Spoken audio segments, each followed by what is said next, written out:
Welcome back to the channel and welcome back to another edition of the Spurs Chat podcast. Of course, we're all here smiling because Spurs have just beaten Manchester United in the Premier League and Tottenham Hotspur are up to 12th in the Premier League table. Spurs 1, Manchester United 0.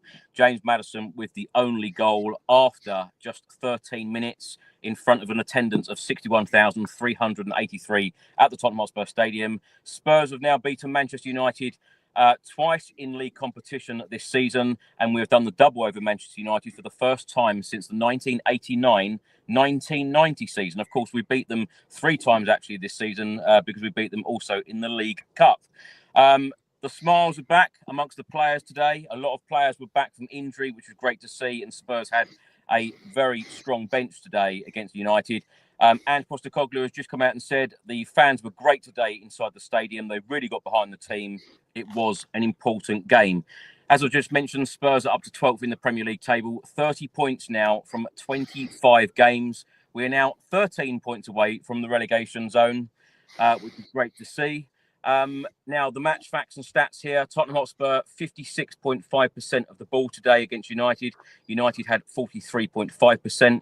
XG, Spurs 2.15 to United's 1.54. Shots, Spurs had 22, United had 16. United, it is fair to say, did have chances in this game to score. Shots on target, Spurs had 7 to Manchester United 6. Total touches inside the box, Spurs had 45 to Manchester United's 32. Goalkeeper saves, 6 apiece. Fouls, Spurs 13, United 9. Corners, Spurs 10, United 5. Now, as per usual, I've got 3 very special guests and we're all smiling this evening, which is great to see. We've got channel regular Craig Dearman back with us. Craig, how are you doing this evening? Yeah, I'm all good. I'm all good. A triple over Manchester United in one season. Who'd have thought it, honestly? But yeah, good performance. Let's get into it. I know what a lot of people will say, Craig, well, Manchester United aren't the team that they were when we remember them winning doubles, trebles, Premier League title after Premier League title. But of course, you've still got to win these games. So to beat Man United 3 times in a season is great to see. We've got Liam Fairhead with us for the very first time on the Spurs Chat podcast. Liam, I know you've been on our fan shows a number of times, but it's great to have you here on the podcast. How are you? I'm good, thank you. Thank you for having me on. I'm very honoured to make my first full Spurs Chat podcast appearance. I'm looking forward to getting into the game. Liam, I tell you what, I've brought many people on for the first time and we've been talking about defeats. So you're one of the lucky ones to talk about a win, which is great to have you here. We're going to go to Istanbul now, all the way to Turkey. Orchi is with us. Orchi, of course, you are a regular on the channel as well, on the fan shows. Great to have you here on the podcast. How are you? I'm good. I'm even better now. Finally win a game. Thank you for having me as well. Thanks for the invitation, Chris. It's in recent times, it's just been a horrible Sunday evenings and Monday mornings, and finally, Sunday evening and a Monday morning that I can actually look forward to. I'll tell you what, Orchi, I've just literally walked to the car from the stadium, and at the final whistle, the video that I normally do at the final whistle, it's great to see some of the relief coming from the players. Ange Postecoglou in particular. It's great to get back to winning ways. Ange really need this win. Spurs really need this win. I feel like us fans really need this win as well. As I mentioned at the very start, Manchester United did have their chances, which I'm sure we'll talk about during this podcast in the next 90 minutes or so. Orchi, let's start the show with you. Give us your thoughts on today's win, because it was a very important 3 points for Spurs and Ange Postecoglou. The smiles were back amongst the players today, which was great to see. But your overall thoughts on the performance and the win this evening? Yeah, I have to say, I think obviously something that we've seen in recent weeks, obviously a lot of the players looked very dejected, very leggy, tired. And it just, there you go, just goes to show a couple of players coming back, what a difference that makes. I think that really lifted the players, and there was a lot more of there was a freshness about the team today. Obviously, I think, James Maddison making his comeback, starting the game. I thought he had a really good game today, actually, considering that he's been missing for a while. A good solid performance today from him. Jed Spence, just with each game, just becomes an absolute, lion in that defense. Not just defense as well, attacking too. So I just thought there was a lot.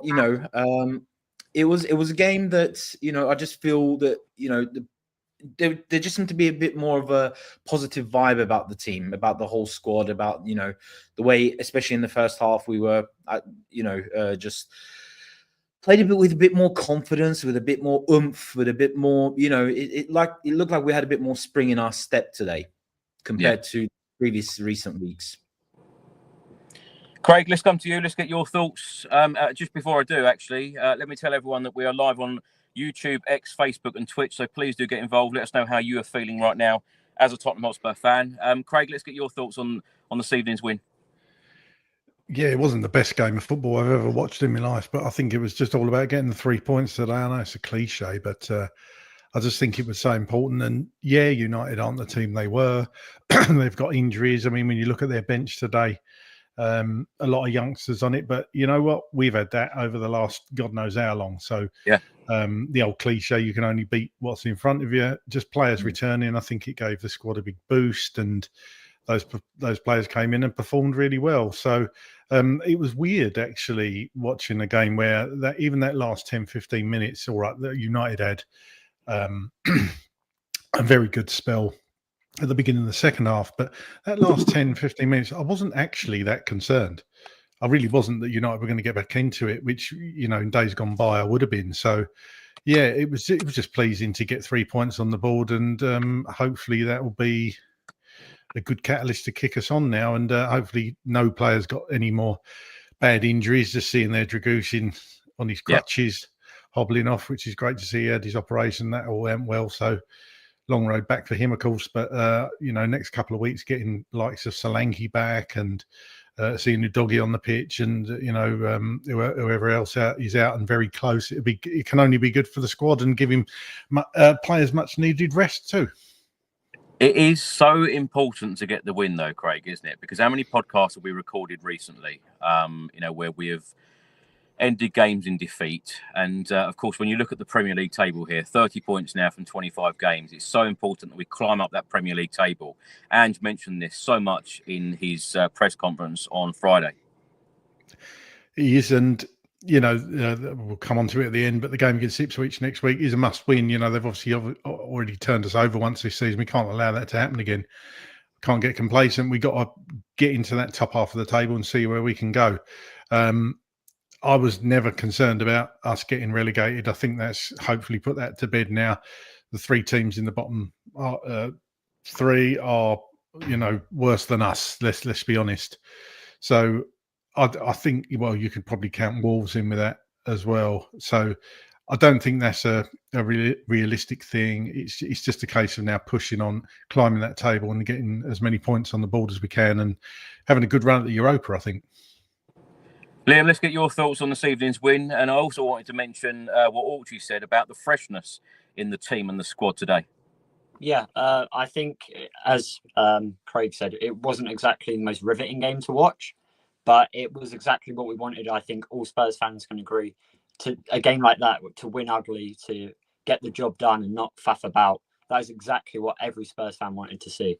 I think the players coming back, obviously, huge morale boost to the rest of the squad. You could just see the confidence. A lot more attacking going forward.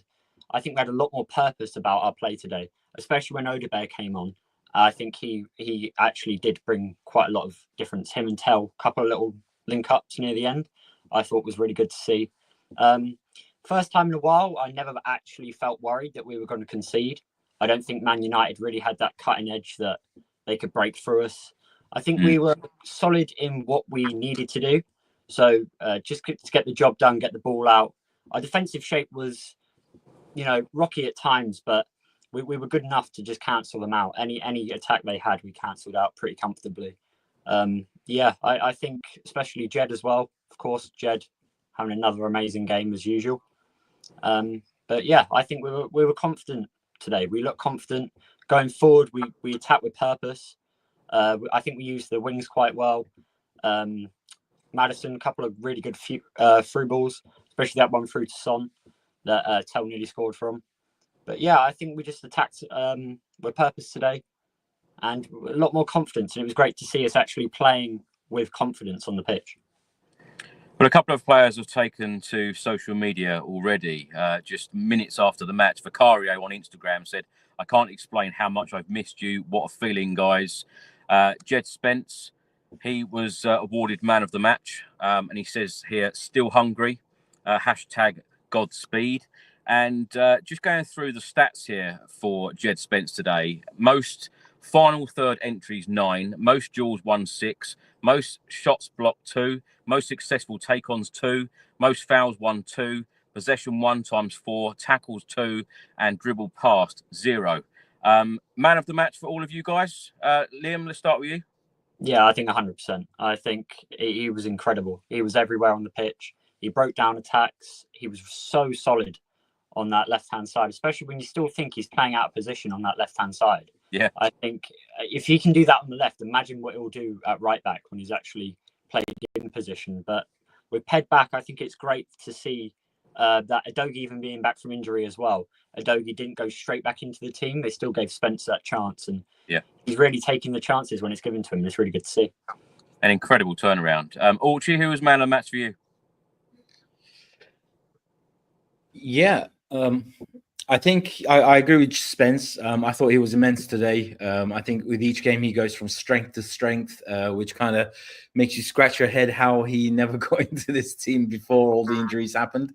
But I thought also, as I mentioned earlier, I think probably a close second, I would have said Maddison today. I think, especially taking into consideration that it's his first game back, I thought he put in a really solid shift today.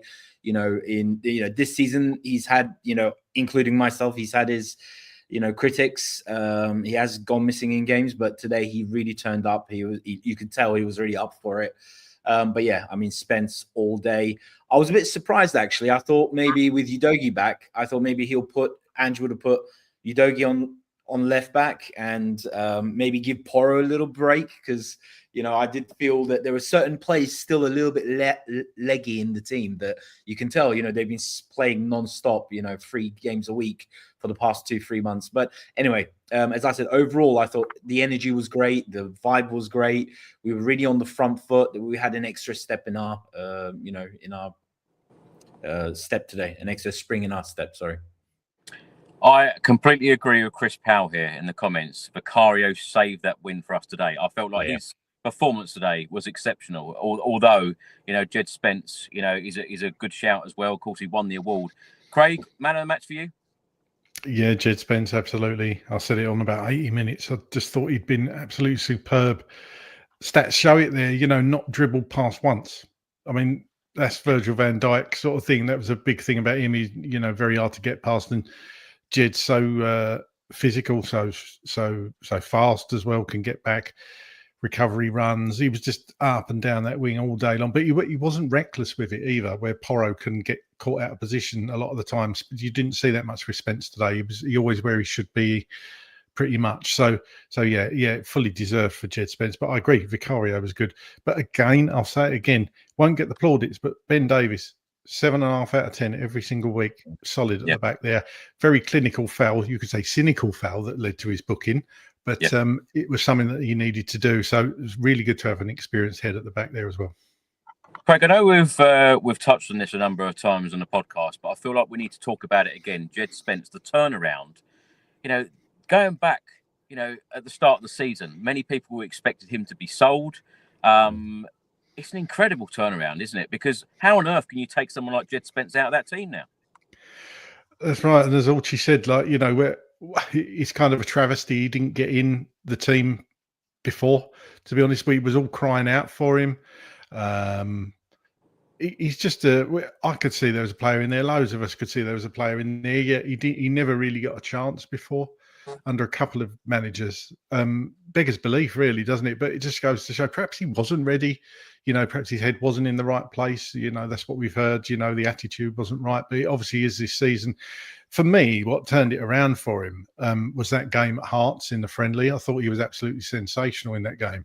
Yeah. And I think that made Ange and the staff stand up and say, okay, let's have a look at this lad. And you've always talked about, excuse me, taking opportunities. And my God, as Jed Spence, all right, it's been a necessity to a degree, but he's played right back, left back, he's played centre back on occasion as well. And as I think was it Liam said, or Orchie, when you see him in his natural position in right back, I was surprised with that. I thought you could easily give Porro a break there, stick Jed at right back and bring Destiny in. Perhaps they'll do that against Ipswich. But I think Jed Spencer's got to retain his place in this team because he fully deserves it. Craig, before we talk any more about the football itself, now before the game, there was a protest, Change for Spurs. The organisation set up this protest. Of course, we had Billy and Jay on the channel last week talking about Change for Spurs. There was a protest before the game. Hundreds of Spurs fans outside the stadium chanting Daniel Levy's name and protesting about the board. There's some pictures here on screen, and of course there was a sit-in protest at the end of the game, and it says here 24 years, 16 managers, 1 trophy, time for change. Now I just wanted to go around each of you and ask what change would you like to see at Tottenham, because it's fair to say there are lots of different opinions out there at the moment, and it is also very fair to say that there is a lot of arguing going on amongst the fan base at the moment about what type of change they want to see at the football club. What do you want to see? I personally, I think it's time for this board to say goodbye to the club. I think it's time they moved on. I mean, it's clear. I won't go over everything. We all know it. All those years of nothing, just 1 trophy, and not backing managers at the right time. I've said it before. I'll say it again. I think it's time for them to move on. If it was just the business side, as many have said before, Daniel Levy, brilliant businessman, provided a brilliant stadium, all the sponsorship deals and everything, bringing the F1 track and all that. And I know that gets a lot of abuse, but I want to see that stadium used every single day of the year if it's bringing money into the club, as long as that money's spent in the right way. Now, obviously, Levy gets a hell of a load of stick. I think some of it's justified, some of it isn't. But as far as the football side of it, for me, he's proved he just hasn't been able to step aside and let people manage their budgets pretty much. And that's what you need to do. We've never quite got to that point where we've been able to push on and get those 2 or 3 players that we need for success. I think we can all see that. So for me, well done to everybody that was at the protest. Really good to see some unity there. What I don't like is on social media where people backstabbing and digging at people just for having a different opinion to you. Everybody's got their own right to have their own opinion on things. We all want the best for Tottenham Hotspur, and at the end of the day, that's all we should care about. But the protest, so many people turned up there. You can see it in that picture, probably thousands actually. So, the board will have seen that and heard that. So the trouble we've got is they can't just leave. They need somebody to buy the club. And that's going to be the sticking point. Somebody's got to come in with the big enough offer to tempt them to sell. So that's which is out of our control unless somebody's got a few billion up their sleeve. They want to buy the club. Liam, what change would you like to see at Tottenham? Because I feel like it's very fair to say that, most fans would like to see a certain change at the football club. I'd certainly like to see us, do a lot better in transfer windows. I know a lot of people will say, well, Ange Postecoglou to an extent has been backed. He's had money to spend. He's brought a lot of players into the football club. I'm one of these people that I always say the last guy that I got really excited about us signing was Jurgen Klinsmann back in 1994. I doubt you were even born, Liam, at that point. No, I was not born back then. Exactly. There we are. I was. So I want to see superstars coming to the football club, and certainly with the stadium, it was meant to be a real game changer.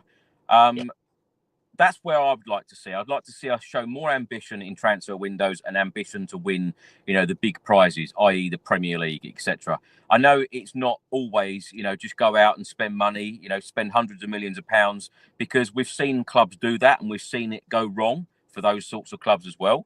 But what level of change would you like to see at the football club right now? I think it's just mainly for me, it's just mentality at the club. And in my opinion, that comes down from the board and Levy. It's the mentality of just getting to finals is good enough, or just being in the conversation is good enough. I just want to see a change in mentality to actually go and win titles. And for me, I think if most Spurs fans can agree, Daniel Levy is a businessman, incredible businessman. genius at marketing and bringing in revenue and different revenue streams to bring into the club. But as a football owner and chairman, dreadful. The football side just, bringing players, and he spent money on the squad or giving Ange some money, but in my opinion, it's never been good enough, and it's just the mentality at the club from the top, I think, is where it comes from. That's where the standard is set, and the standard isn't high enough. I think it's also fair to say that we've certainly done things differently as a football club this time around, because, when we've spoken on the podcast before, a lot of managers have been sacked for a lot less. League position, Ange Postecoglou. I think that the football club have been very sympathetic towards the injuries that we have had, and in terms of our league position. Orchie, what level of change would you like to see at the football club? Well, just going back to what you were saying, Chris, earlier, I mean, I was around when we bought Klinsmann and Dumitrescu, and, that was one hell of an exciting summer.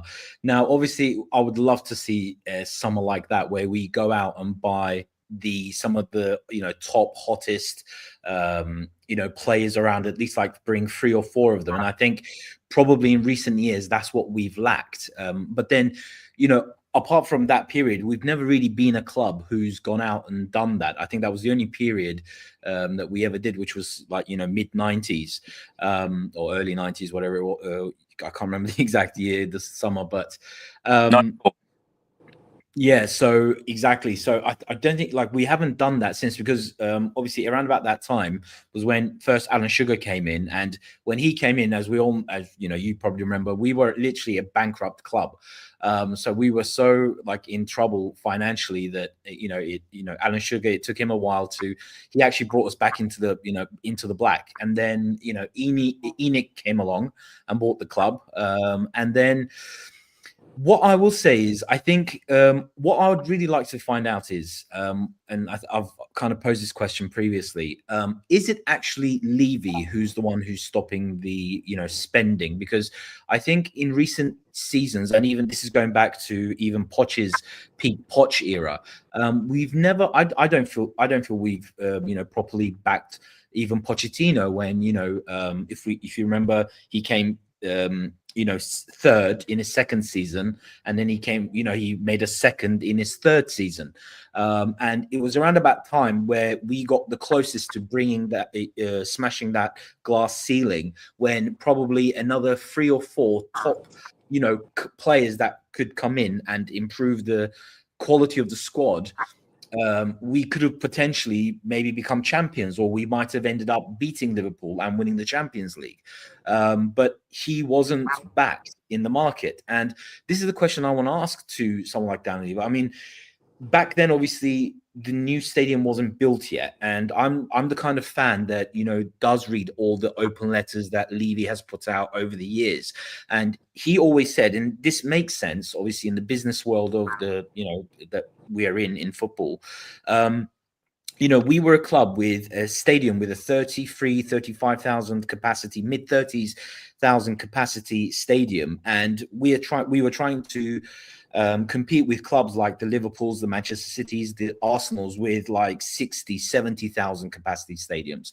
So he said, for us to be able to financially keep up with these teams and compete with them, we needed a better stadium, a much more bigger income stream, which is what we've achieved in the last sort of 4 or 5 years. Certainly since the stadium. I know obviously we've had the pandemic, but either way, Tottenham are one of the biggest earning clubs in the world, despite our lack of silverware, despite everything else. So, and with the recent report that has come out, we know that there's quite a bit of headroom,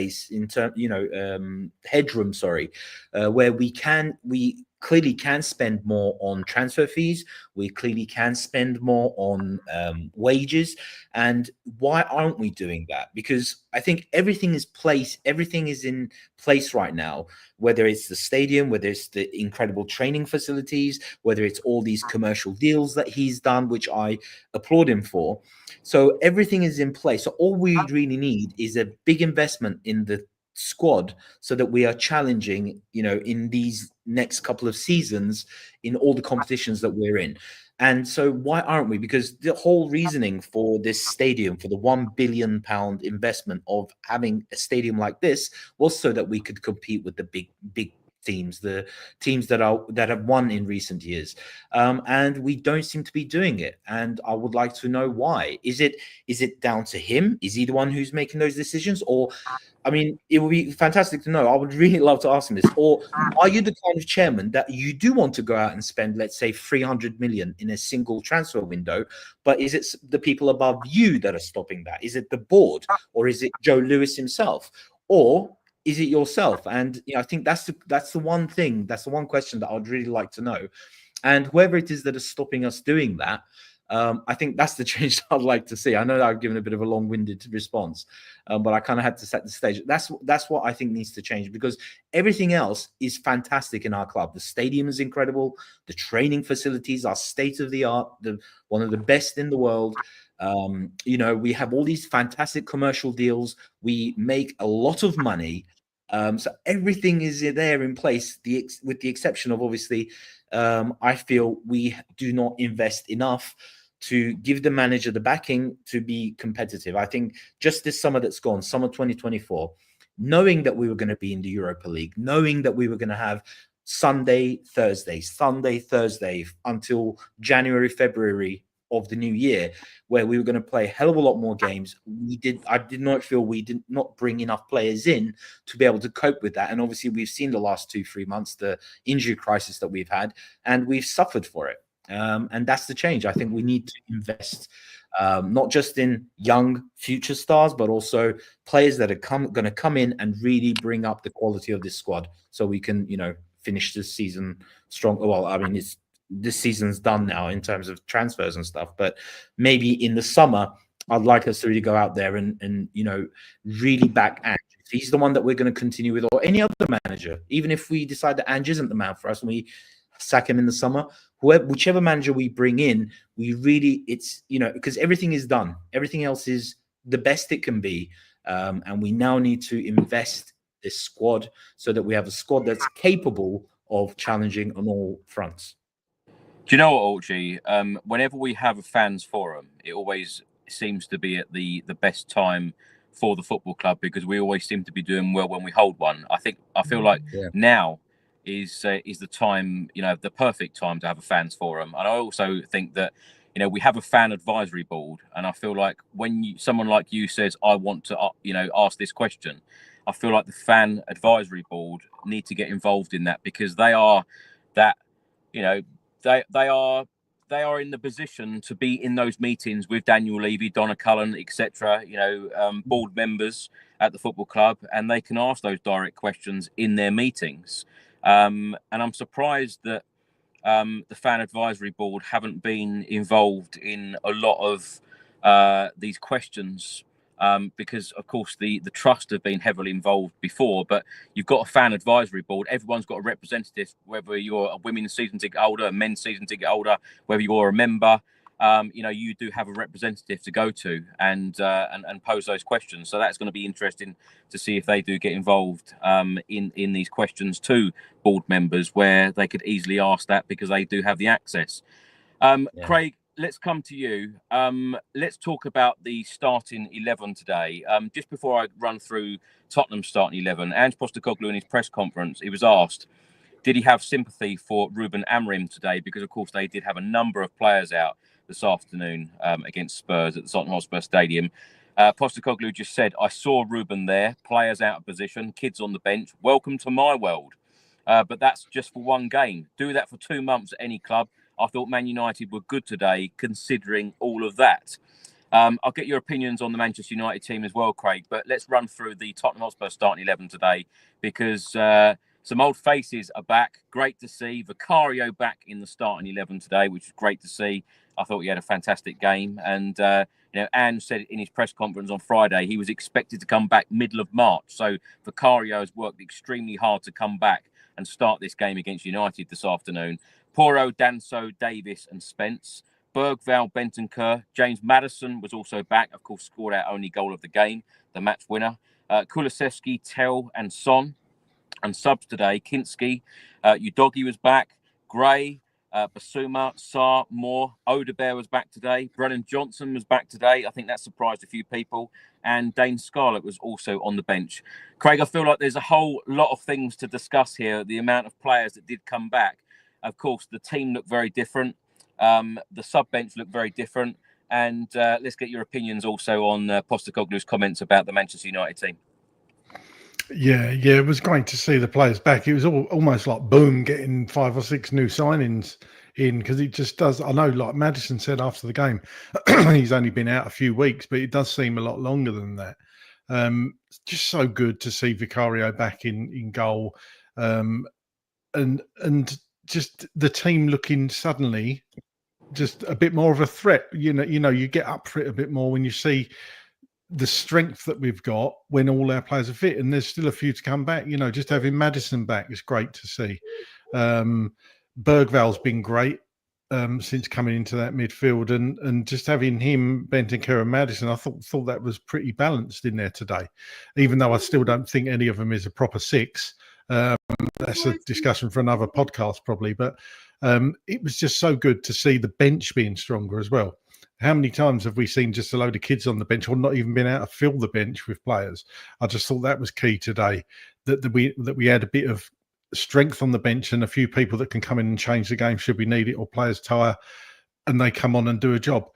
Great to see Johnson back as well, Udogie on the bench as well. Obviously didn't get any minutes, but that can only be a good thing.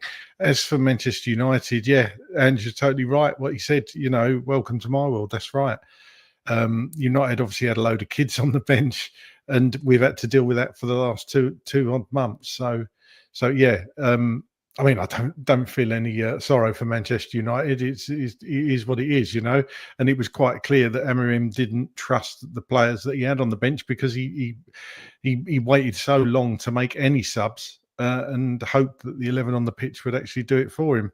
And aside from that 15-20 minutes at the beginning of the second half, I thought we controlled the game pretty well. I don't think United posed that much of a threat aside from that. So, yeah, it was, as I say, it wasn't the best game, but we got the 3 points, and that's all that matters.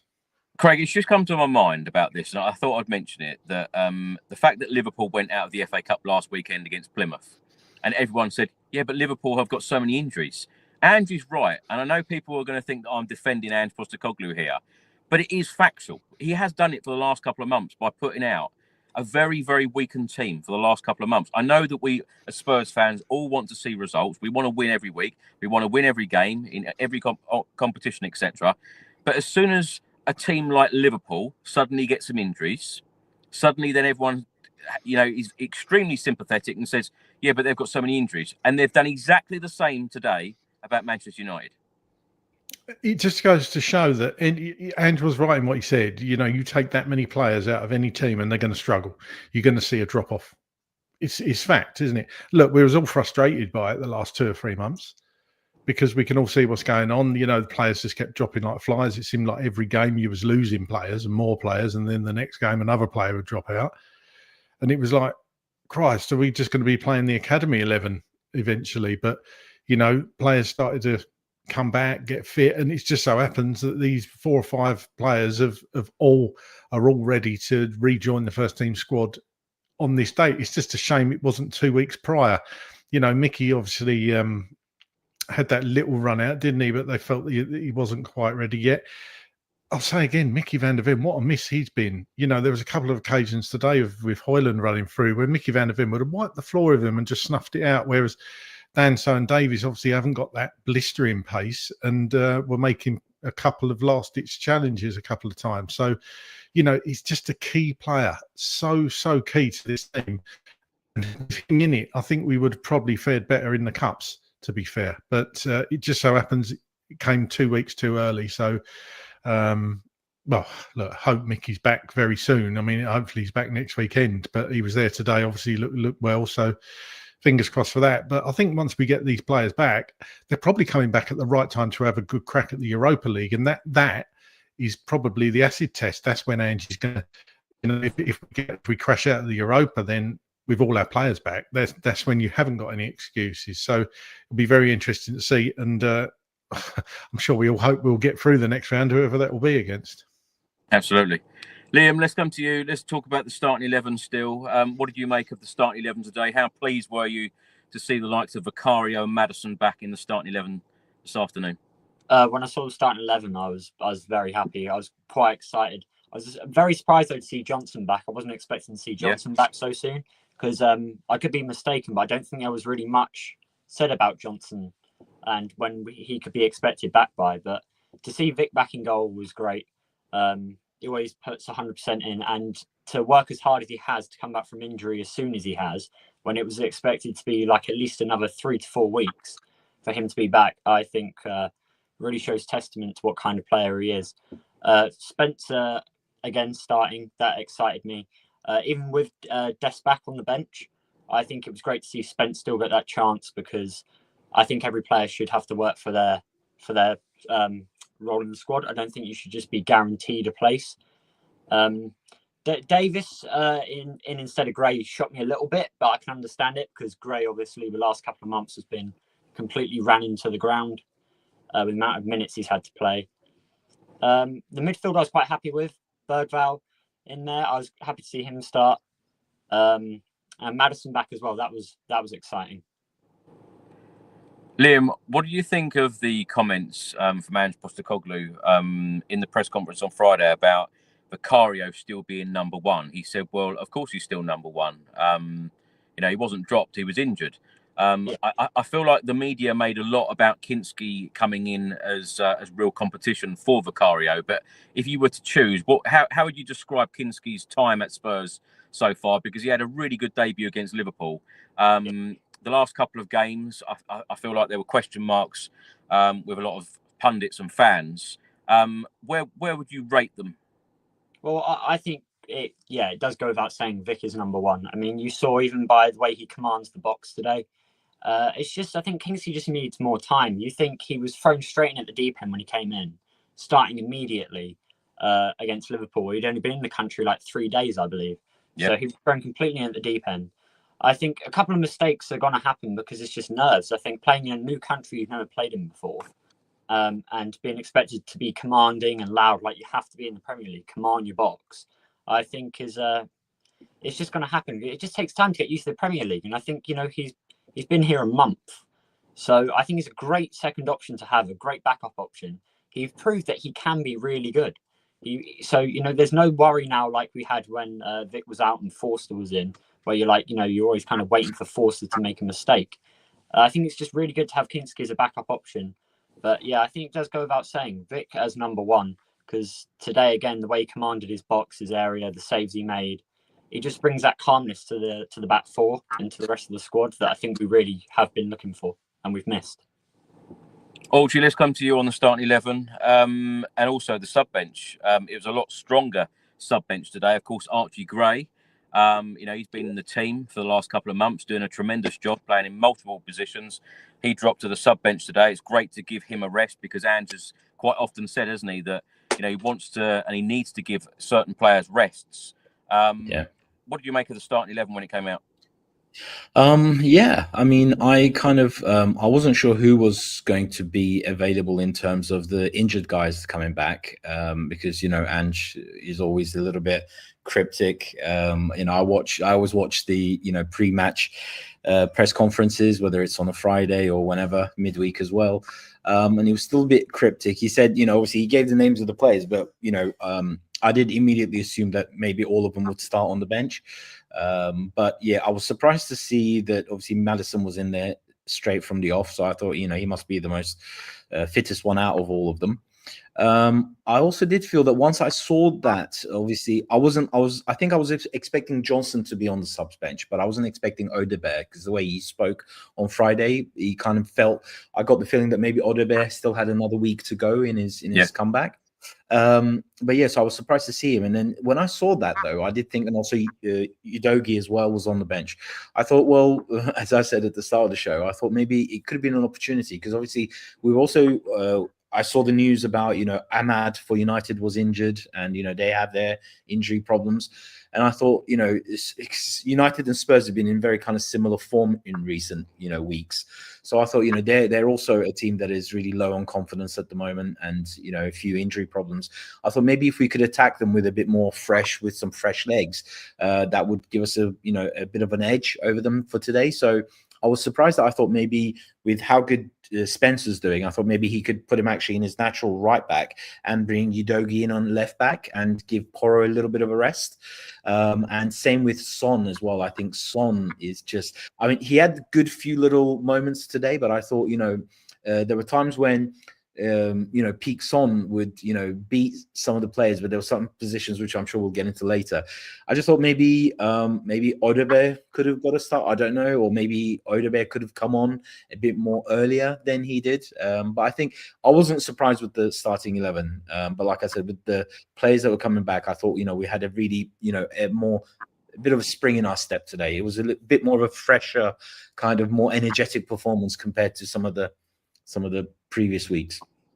I was going to ask that actually. Craig, let's come to you on that about, obviously we'll come to the match instance shortly, but the way that Ange Postecoglou used his subs today and used the players that did start in giving them certain minutes. Of course, he's balancing that, isn't he? Because, of course, we have had a week off, which has been great.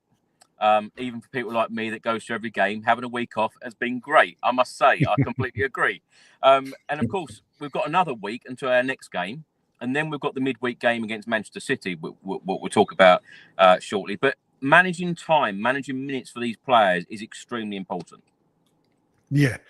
Yeah, as we said in the green room, I thought you got them spot on, actually, the amount of minutes to give each player.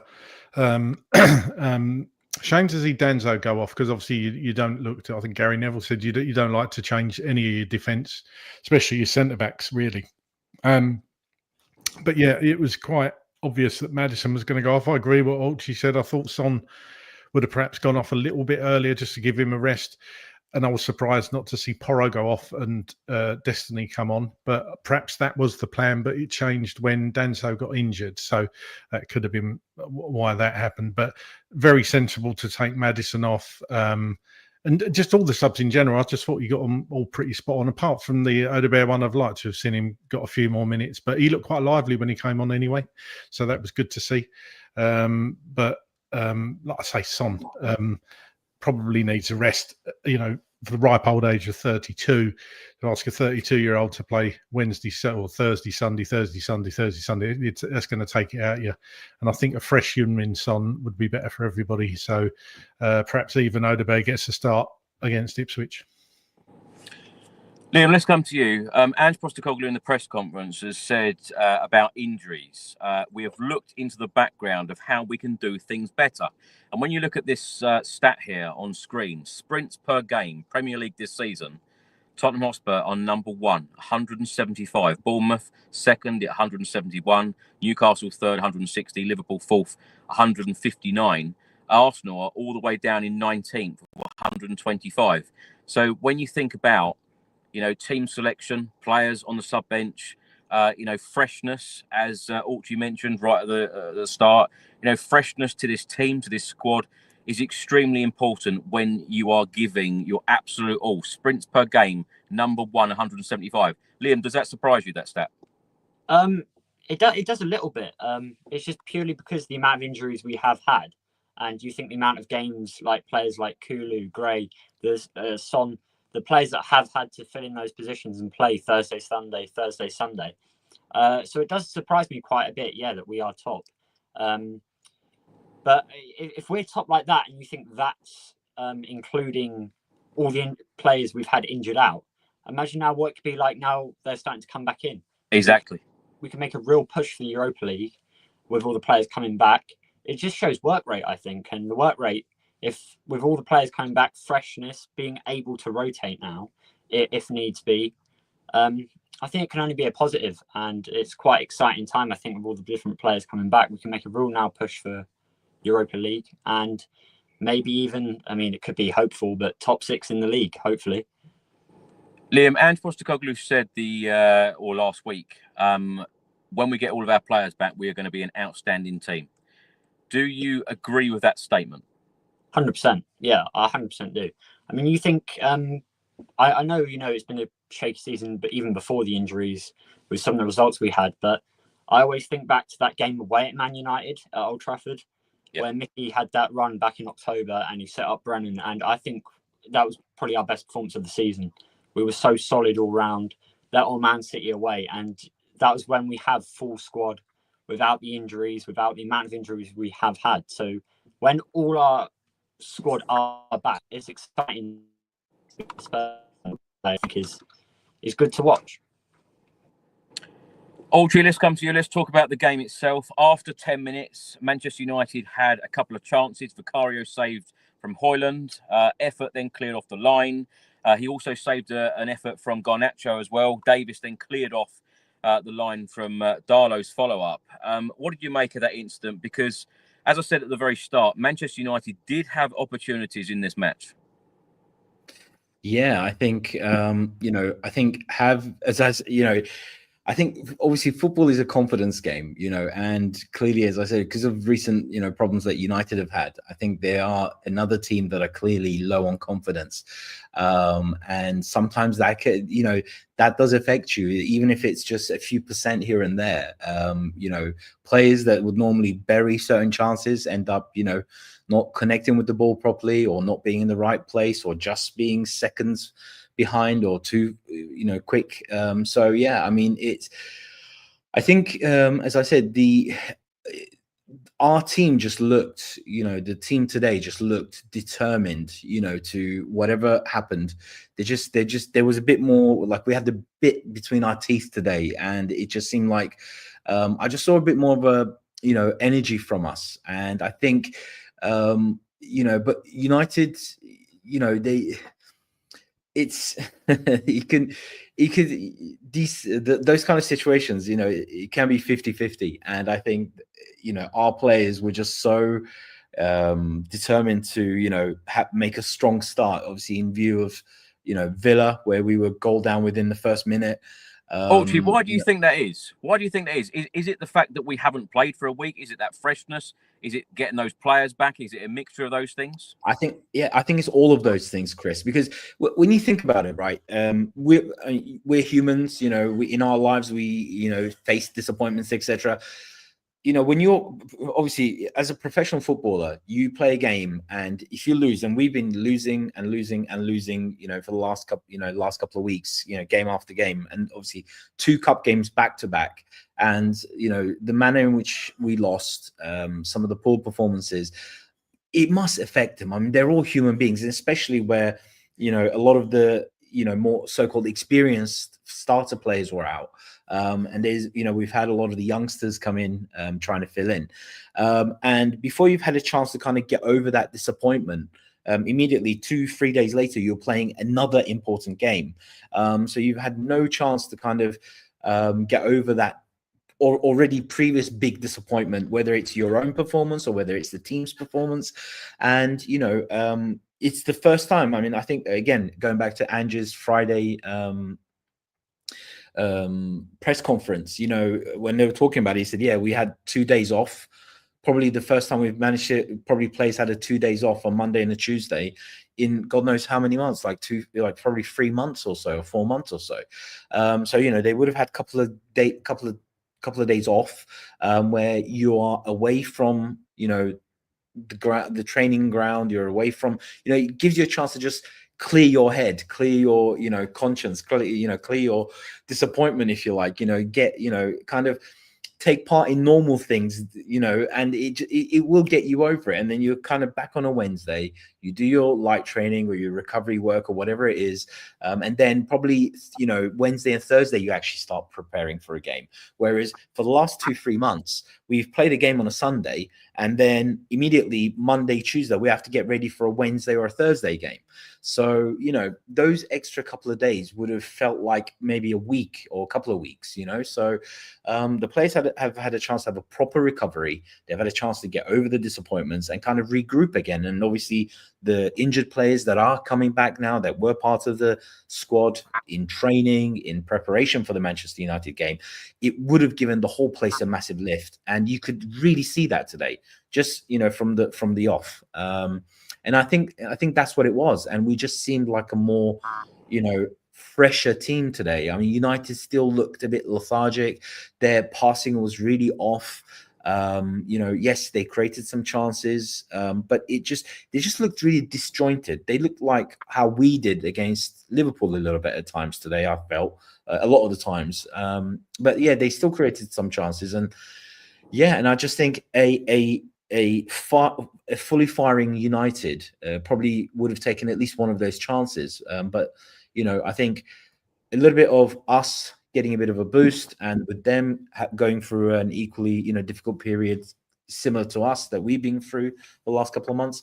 I think that was the real difference today, because, football is a little bit a game of chance as well. And I just think that extra, 5-10% that probably our players had made the difference. Craig, let's come to you. Before we talk about the actual goal from James Maddison on 13 minutes, I still want to stay on that subject of the double save from Vicario 10 minutes in. Of course, the last couple of months have been very, very difficult for Vicario, being on the sidelines, watching his team, particularly with some of the performances, the results, and watching 3 other goalkeepers take your place, by the way. What did you make of Vicario today? Because I felt like his leadership was incredible today, and I felt like he did not stop talking to every single player on the pitch. At half-time, he was talking to Kevin Danso, walking down the tunnel, talking to various players after the game. Even at the final whistle, he's still talking to his teammates about incidents in the game. I thought he was incredible today. What do you think? Yeah, and it's so good to see him back. You can see why people say he's a possible future captain. I must admit, I forgot those 2 saves at the beginning of the game when I was saying how we controlled the game. I think I must have blotted them out. But yeah, you're right. Absolutely sensational save from Vicario, one down low to his right as well. Brilliant.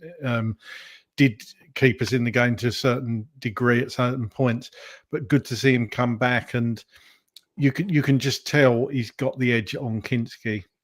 We all thought Kinski was really good in the Liverpool game, but then had some bit iffy moments after that. But I think you're right. The camera did show him at the end of the game, just talking to the players, and like you say, during the game, obviously you were in a better position to see than us that he was talking and shouting during the game at the defence or whatever to tell players where he wanted them to go, what pass he wanted to make or whatever. So, and it's that sort of leadership that gives confidence to the defence as well, having somebody behind them like that they can hear all the time, because he can see the whole pitch. He'll be able to tell players, where the danger's coming from. So it sounds like he does that very, very well, and he's growing into this.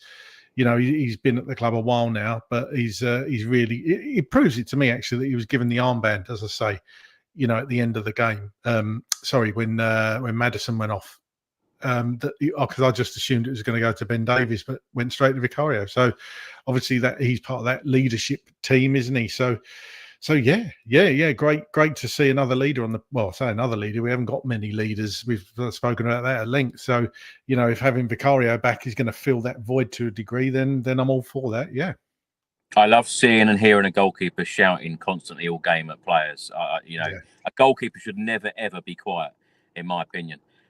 Craig, let's stay with you. Let's talk about the only goal of the game. James Maddison, of course, back in the starting 11. Of course, he spent some time out with injury. Scored after 13 minutes. Lucas shot a goal, parried by Onana, and then James Maddison was there. The first thing that he did was look to his right-hand side, looked at the linesman, because he did expect the offside flag. Of course, it didn't come.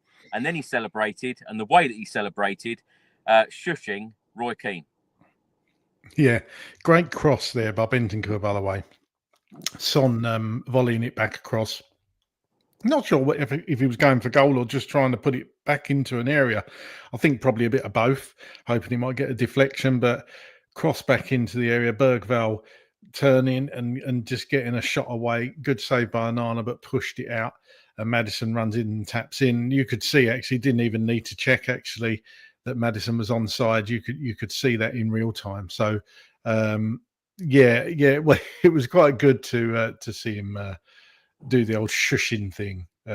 Obviously, Roy Keane. I can't actually remember what Roy Keane said, and I did hear what he said. What was it he actually said, Chris? Can you remember? It was something like, if you expect James Maddison to walk in this team and make an impact, you've got another thing coming. Oh, yeah. I remember now, yeah. Well, he certainly did make an impact today. Look, Maddison looked really fresh. Sometimes, when he came back from that injury last season, he looked leggy, he looked a bit slow, didn't he? But he did look at it today. And that's the James Maddison that we want to see week in, week out. Yeah. It's great that he did it today.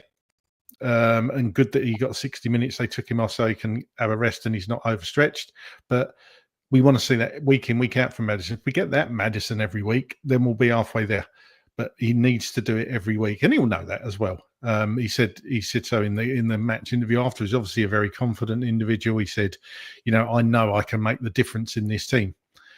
But he needs to do his talking on the pitch, and like I say, he did it today. He played a few good key through passes today.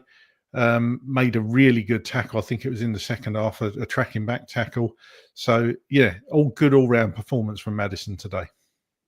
Liam, let's get your thoughts on the goal, and in particular, this image on screen now, because you look here, 6 Manchester United players in between Onana and the ball. And James Maddison is lurking behind 5 of the defenders here, or 5 Manchester United players. And yet the ball comes out, and James Maddison is the first to react. Yeah, I mean, I think De Ligt was definitely at fault for the goal out of all of them, because when the goal went in, he kind of span around like he was completely lost. I mean, 6 players in the box and Maddison's completely free is dreadful defending. But, from a Spurs point of view, brilliant for us that De Ligt didn't know where he was. Maddison as well had to finish it. Easy finish, but, under pressure. That's exactly where we wanted him to be. And at least he was alert to it. How many times this season we've seen keepers parry it out? We've been a bit wrong-footed or not quick enough to get to the ball when it's been cleared. So, yeah, he was in the right place at the right time. And he done what we needed him to do, which was finish it. Liam, how confident are you that we're going to see this consistency from James Maddison? Because like Craig just said there, I want to see it on a consistent basis with someone like him. And of course, he wants to get back into that England squad. How does he go about doing that? Because, in his position in the Premier League, there are a lot of very, very good players in front of him, it's fair to say. Are you confident that we're going to see that consistency from Maddison if he can stay fit? If he can stay fit, I think we will. I think when he is fit and he's at top form like he was today, is exactly what we've been missing. Is exactly what we've been missing, just in that hole, in that number 10 kind of role behind the striker. It's exactly what we wanted. Creative player, looking forward passes. A couple of balls he played today were really good, especially the one where he played it right through to Son and Son cut it back. We nearly scored from that. That was really well worked. His consistency, yeah, it's just got about being consistent now, staying fit for as long as he can. And he can make a real push for the England squad just as long as he keeps doing what he's doing. And I think he needs to get his head down a bit as well, because I know I watched his post-match interview and he was saying about, I've now silenced the outside noise. I think he just needs to really focus on his football. And I know it's hard to do because we can say it, we're not professional footballers, the amount of criticism they get. But I think it's just about focusing on his football and not caring about the outside noise. Like what Brennan done when he got rid of his Instagrams and just completely shut his head off for a while. I think maybe if Maddison done that might be the best thing for him. Just come completely off social media and maybe just get his head back on his football while he's still finding his form, coming back from injury. Audrey, let's come to you on James Maddison and that goal of the game. And like Liam said there, James Maddison said after the match about outside noise. Of course, footballers, especially someone like James Maddison, does not want to be criticised from someone like Roy Keane. So, of course, he shushed Roy Keane up today. What did you make of that criticism from Roy Keane aimed towards James Maddison? Because I think it's fair to say that a lot of us Spurs fans, we look to people like James Maddison to be that game changer, to be that impact player week in, week out. Yeah, by all means. I mean, that's why he was brought into that club, to score goals, to assist with goals, to create chances. Sometimes if chances are hard to come by, him to unlock the defenses and play players in. I mean, if you remember those first 10 games with Ange Postecoglou at the beginning of last season, at the start of his reign, and just how fluid the team were playing, and that Ange ball at his peak, he was very much part of that, and Maddison was, absolutely, everyone was raving about Maddison and saying he was probably the signing of the summer and all that kind of stuff. And then, he kind of then started to get inconsistent. And I think sometimes, what we have to also take into consideration is that as much as, especially players like the Maddisons, the Solankis, as much as they are the established, we see them as the kind of the core of the team, and even Son and everything else. They're still human beings, and they're still, whether you're 26, 25, 28, even in your early 30s, it's actually, when you put it into perspective, it's still quite a young age, and people are still maturing. And I think Madders probably feels at the moment, especially with how this season's gone as well, that he's probably got a bit to prove. Probably feels that he hasn't quite achieved, what he wanted to achieve at the levels that he wanted to achieve since he's come to Tottenham. So probably any bit of criticism that comes his way is probably it's stinging a little bit more extra. So he and I think, I personally think, as someone who's kind of in his 40s, the best way to silence critics is to just perform and do your talking on the pitch. People can say what they want. I mean, Roy Keane isn't the only one. We get it pretty much from a lot of those. Jamie Carragher loves to have a pop. Paul Merson loves to have a pop every week at Spurs, at different players, at different things. And the best way to silence all these people are by doing your talking on the pitch and getting the results. When these so-called when these pundits don't give us a chance and say Spurs are going to lose. I mean, if I remember correctly, Carragher the other week said, if Brentford don't beat us by 3 goals, it will be a catastrophe or something. He said something like that. And it was just so satisfying that, we went and beat them 2-0. That's exactly the kind of thing that you want to do. That's the best way to shut them up. You don't need to go up to the camera going shh and doing all your, celebrate by all means. You just scored a goal and now it ended up being the winning goal. Celebrate it, have fun, enjoy. But, when you kind of rise up to that kind of criticism, you're kind of showing them that they're affecting you. The best way to, get one over those people is to kind of show that they're not getting to, and you're just getting on with your game, and you're putting in a great performance like he did today. He deserves the plaudits, and he scored the winning goal. So, that way, that's the perfect that you can do. You don't actually have to physically do it. That's the biggest you can do to people like that and comments like that. So but yeah, at the end of the day, look, they are still young men. They're still developing, they're still maturing, and they are in the public eye. And I'm sure they're in lots of WhatsApp groups messaging each other and kind of digging each other out a little bit here and there, or having a bit of fun, making fun of each other and stuff. And I guess sometimes people get carried away. And yeah, I mean, this season we haven't really seen the best of Maddison, and I think he's got quite a bit of catching up to. And let's just hope that he stays injury free for the rest of the season and has a brilliant this kind of second half of the season. If he can do this now consistently every week, including when the Europa League games come, brilliant. That's the best way to silence people like Roy Keane. That's the best way to silence people like Carragher and whoever else. I'll tell you what, Orchie, if we've beat Manchester United 3 times this season, do you want to play them again in the Europa League? Why not? I mean, by the time that comes around, probably we're not going to be. I don't think we won't probably. The only time we'll probably play them would be we'd have to make it to the final, right? We won't be. We won't see them till the final, will we? Yeah. Or could we see them before? I think it. Am I right in thinking that, Craig? I'm thinking the same. I think it's the final. I'm sure they said the only way we can meet, because they're on the other half of the draw. So So I mean, that I'm not even going to go there and say what I'm thinking. No, that would let's be not typical, go there. wouldn't it? Let's not get carried away. We've got to get through the round of 16 first. Anyway, if we can get all the if we can get, I think we've really missed Solanke. If we can get Solanke back, all of these players that are coming back, if they can stay injury free, and they've pretty much been out for the last 2-3 months, some of them or a lot of them, they should be really fresh for now the second half of this season. It's not even a half of a season, but for the remaining games. So let's finish this season as strongly as we can, and then I would pit our best 11 with United's best 11. I think we'd have a chance. Definitely, I think we have a good chance. I don't. Sorry, Chris, going off topic a bit, but while we're on the subject of the Europa, you being in Turkey, what was the feeling about that Galatasaray performance in the first leg? Because they didn't play well at all, did they? I mean, it's in Turkish football. I mean, it's not. I've got to be honest, quality is nowhere even close to. I wouldn't even say it's championship quality, really.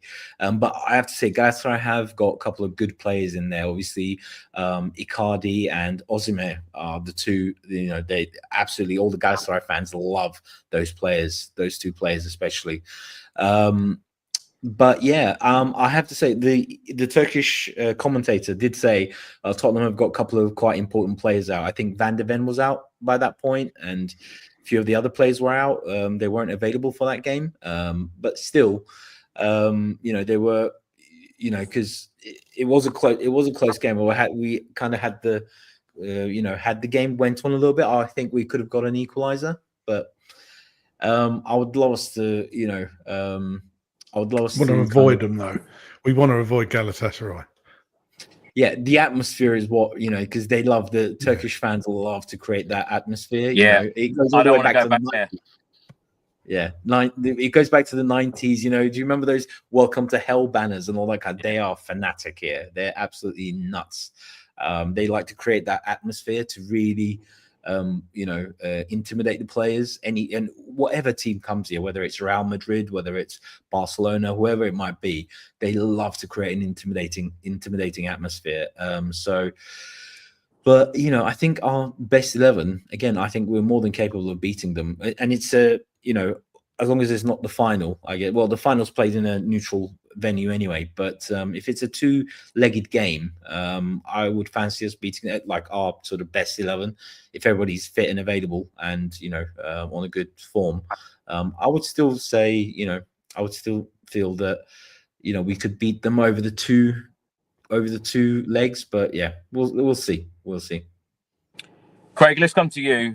Manchester United, as I mentioned, did have opportunities in the game. On 22 minutes, Xerxes with an effort just wide. A minute later, Garnacho effort over the bar. An unbelievable miss from a player like this, from a player that, Manchester United spent a lot of money on. We talk quite often about our recruitment and what money we've spent on certain players and it hasn't worked out. I feel like, not that I'm saying that about Garnacho, but Manchester United have had a lot of money spent over the last few years, and I feel like their spending has been quite poor in their recruitment. 25 minutes, Højlund in space, cross came in, eventually cleared. What did you make of Manchester United today, Craig? Well, it just shows that how much they're missing a forward line essentially that can put the ball in the net. I mean, they did have chances, but there was no real cutting edge. I don't really rate Højlund, to be honest with you. I think he's scored a few goals, obviously, but he's no Van Nistelrooy or Rooney or Ronaldo, players like that they've had in the past, is he? He's just nowhere near that level. And, that's the sort of striker that I've been used to and grown up with watching Manchester United put out against teams week after week after week. You could go on Tevez, Cantona, Sheringham, Cole, York, names that roll off the tongue. It just seems that recruitment, you're right, has just been really poor. And the United haven't really been the same team since 2013, last time they won the title under Sir Alex. I think he squeaked every last ounce he could out of that squad. And then they're pretty much like us. They've had some success, haven't they? They've won trophies, but and I suppose that's what separates us a little bit. Manchester United have still won trophies in that time, but as for the Premier League, apart from I think a second place finish under Mourinho, they've gone down, haven't they? They're not the team. I mean, Manchester United, what are they, 14th, 15th in the table at the moment?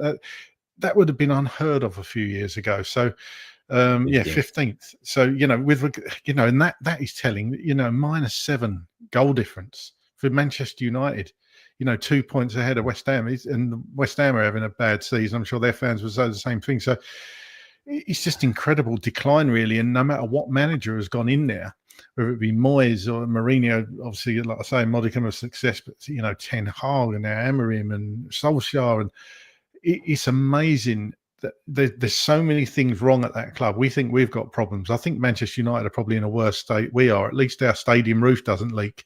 There's the infrastructure there is not right. Is it Carrington, their training ground? Apparently that needs upgrades all over the place. The stadium needs rebuild, knocked down, whatever they're going to do. That's going to take years before they get back to that. Amorim sometimes, he looks like he's aged 10 years since he's been there. And I think I'm right in saying he's lost more games now at Manchester United than he did his whole time at Sporting. So, it just goes to show that nothing happens overnight. People wanting instant success. Nothing happens overnight. And I know Ange has been here, 20 months now or something like that. But I know which club I'd rather be a supporter of. If you're new to football and you want to, you somebody you want to pick between Manchester United and Tottenham, I think I'd choose Tottenham every day of the week. I think those Manchester United fans are just not used to this, ongoing. They might have a couple of dips over the years, but they're in a mess, aren't they? Yeah, even Ange said what a huge job that Ruben Amorim has got there right now. Liam, let's come to you on 26 minutes. A great pass from Heung-min Son to Matisse Tel, who shot at Onana, who made a good save, and then it went out for a corner. Let's break this down. Heung-min Son, what did you make of his performance today, especially after all of the criticism that he's received in, I don't know whether you saw it, but in the embargoed section of Ange Postecoglou's press conference, he heavily defended Heung-min Son and said he was a great captain. And also, what did you make of Tel today, and what have you made of him so far in a Spurs shirt? I think Son actually, in my opinion, I think he looked more lively today. I think he looked more energetic. I think that week rest has really helped him. I think he looked forward more.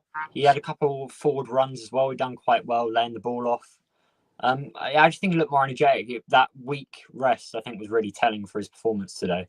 And I think, all the noise around Son, I think his numbers and his dedication to the club over the years speaks for itself, right? Like, a great club servant, in my opinion, I think if his captain material was neither here or there, I think being at the club for that long, I think he has to be captain at the minute for the time being, purely just because he knows the club inside out, and he's just a great servant. And Tel, I think he was good today. I think that is, in my opinion, the most he's shown in the Spurs shirt so far. I think going forward, he was great. He didn't look afraid to shoot today, which was something last week against Villa I was a little bit frustrated with. It looked like at times he was almost looking to play it square or trying to refrain from shooting on the edge of the box. So I like a player that is brave enough to have a shot, who's willing to take on a shot. And I think he's really promising. I think he's an exciting player, fast, and that link-up play towards the end of the game when Odegaard came on, that was really exciting. I think that was the most exciting point of the whole game, if I'm honest, seeing them two link off each other. Liam, have you seen enough of Tel to give an opinion whether number 9 is going to be his best position in a Spurs shirt going forward? Last week against Villa, I know he scored, but he was pretty non-existent, right, in my opinion, throughout the game. I think he was kind of struggling there. And again, it was like, his second game in English football? Today was, I think, only his third. So to adapt, I think today he adapted quite well. I think maybe in training over the week, he's worked on that. He's kind of, maybe Ange and the coaches have told him this is how English football is. This is how teams are going to play against you. They're going to try and chop you down or defend this certain way against you. So I think maybe that week we've had since his last game is he's kind of got to grips with maybe what the Premier League and English football is going to be like. But yeah, I think it's still too early to tell where his best position is. But I do think today he showed a lot more in a Spurs shirt than he has so far. Orgy, let's come to you. Now, on 29 minutes, Pedro Porro put in a good cross, which was eventually cleared. A couple of minutes later, Heung-min Son on the left wing, Kulusevski and Tel. What surprised me, actually, that they weren't busting a gut. It didn't seem like they were busting a gut to get in the box for that tap-in. which I found really frustrating at that point, because Son was in such a good position to put in a cross to someone in the area. And I feel like we've spoken about this on the podcast pretty much all season, and probably some of last season as well, about players getting into that key area, players getting into that 6-yard box for that tap-in. What have you made of Tel, in these 3 games that he's played for us so far? I've seen, obviously, the one goal that he scored. I thought that was a really good finish. Obviously, not in this game, but in another game. But I think we have to take into, again, putting things into perspective. This was on his 3rd or 4th game in a Spurs shirt. He's come mid-season. He hasn't even had a pre-season with us. So he's had very limited time in this team. And despite that, he's already scored a goal. And it was a really good finish. And just on today's game, I thought he was there in certain, he's there and thereabouts. Obviously, he's not, perfect. He's not, there were times when maybe his positioning could have been slightly better, and some of his shots could have been a bit better. But I think I see enough there that I think he could be, I think he could be a really good player for us. Again, he's, I remember seeing him in some, because obviously since Kane moved to Bayern Munich, I've been watching a lot more Bayern Munich games because I don't like to kind of keep in touch. And there were times when he actually, where either Kane was injured or they wanted to give Kane a rest, especially last season. He scored some really great goals for Bayern Munich. So there's definitely a player there, and there's definitely a, skillful player there. But I think, give him a bit of time, give him another few more weeks, probably by March, I'll say he'll be a lot more up to speed with the different plays, with the different, tactics and the different kind of, attacking structures that we have. He's just been there he's only been there a couple of weeks. So, he's 19, he's young, he's getting used to a new country, he's getting used to a new city, he's getting used to a totally new team, totally different ways of, I'm sure there's lots of things that are different between how we work and how Bayern Munich work. So, and despite that, I think he's doing well. And obviously he's had to go straight into a team that is injury ravaged. Core of our team are starting to come back. So I think you'll probably see in the next couple of weeks and in the next couple of months, as he trains more and more with players like Solanke, with Son, with, Johnson, and even Odebear's back now, are attacking all of a sudden. When you think, if all of these players, fit, firing, it makes it quite a scary proposition, especially if then the midfielders also, players like, as we said earlier, players like Maddison, if he can have a good injury-free and, consistent performances week in, week out, I think, that our attacking options are really looking fantastic at the moment. I agree with what Liam was saying as well. Son, I love Son. I will love Son. I think he's definitely put his name in the history of the club. But I think he's at an age now where his minutes have to be managed. So he definitely needs a player there. And I think hopefully, Odebear, when he came on, he looked really lively. Even though he had a very limited amount of time, he had a couple of, opportunities there. So I think Craig also said it earlier. I would have liked to have seen Odebear maybe come on a little bit earlier. He could have maybe come on the 75th minute, get a 15-minute run out. I thought, Ange kind of waited a little bit too late to bring him on. I think he could have taken Son off a bit more earlier and bring Odebear on a little bit more sooner. But going back to your actual question, yeah, I think Tel, he's maybe, I know he didn't score a goal in this game, but again, I thought he looked a bit of a menace in that central, position. I think he was there. I think he was always involved in our attacks. I think he did all right, but yeah, I think it's just, because he's getting used to the team. When Son put that ball across, probably, he didn't know, because I think once they get up to speed with each other's patterns and how they play and, where they should be, probably, for example, Johnson has scored a lot of goals like that, where, balls are being put across by either Son or somebody else. And Johnson has been on the, coming in on the right-hand side and tapping in or smashing in the ball into the back of the net. So probably with a little bit of time, with a few more weeks, with a few, a month or so, probably Tell will be, putting those kind of chances at the back of the net, I would imagine. But yeah, I see a lot there. I see a lot of skill there. I think he's an exciting prospect to me, and he's only 19 still. Time will tell. Exactly. Yeah. Exactly. Craig, let's come to you. At half-time, how are you feeling going 1-0 up? And as I mentioned earlier, as the players were walking off the pitch at the half-time break, Vicario talking at length to Kevin Danso. But how are you feeling at that point? I'm quite relaxed, to be honest. I thought it was important to get to the half actually without conceding. I wasn't overly worried, like I said earlier, that United were going to actually level. It was only the beginning of that second half that I thought things got a bit dicey for a little while, but it was important. We know how many times we've thrown away leads this season. I think it was the most in the Premier League, certainly at home. So it was important to get to that half time in the lead, and then sort of, well, I thought we were going to, thought there was going to get a message from Ange and push us on and perhaps get the second one, but it was United that come out the block. So whatever Amorim did at half time, it got a bit dicey there at the beginning of the second half. We kind of, that old adage where we're still at half time, lads. That's what I was thinking. Because we just couldn't. There was a point in the beginning of that second half where for 5 minutes there was no possession in United's final third.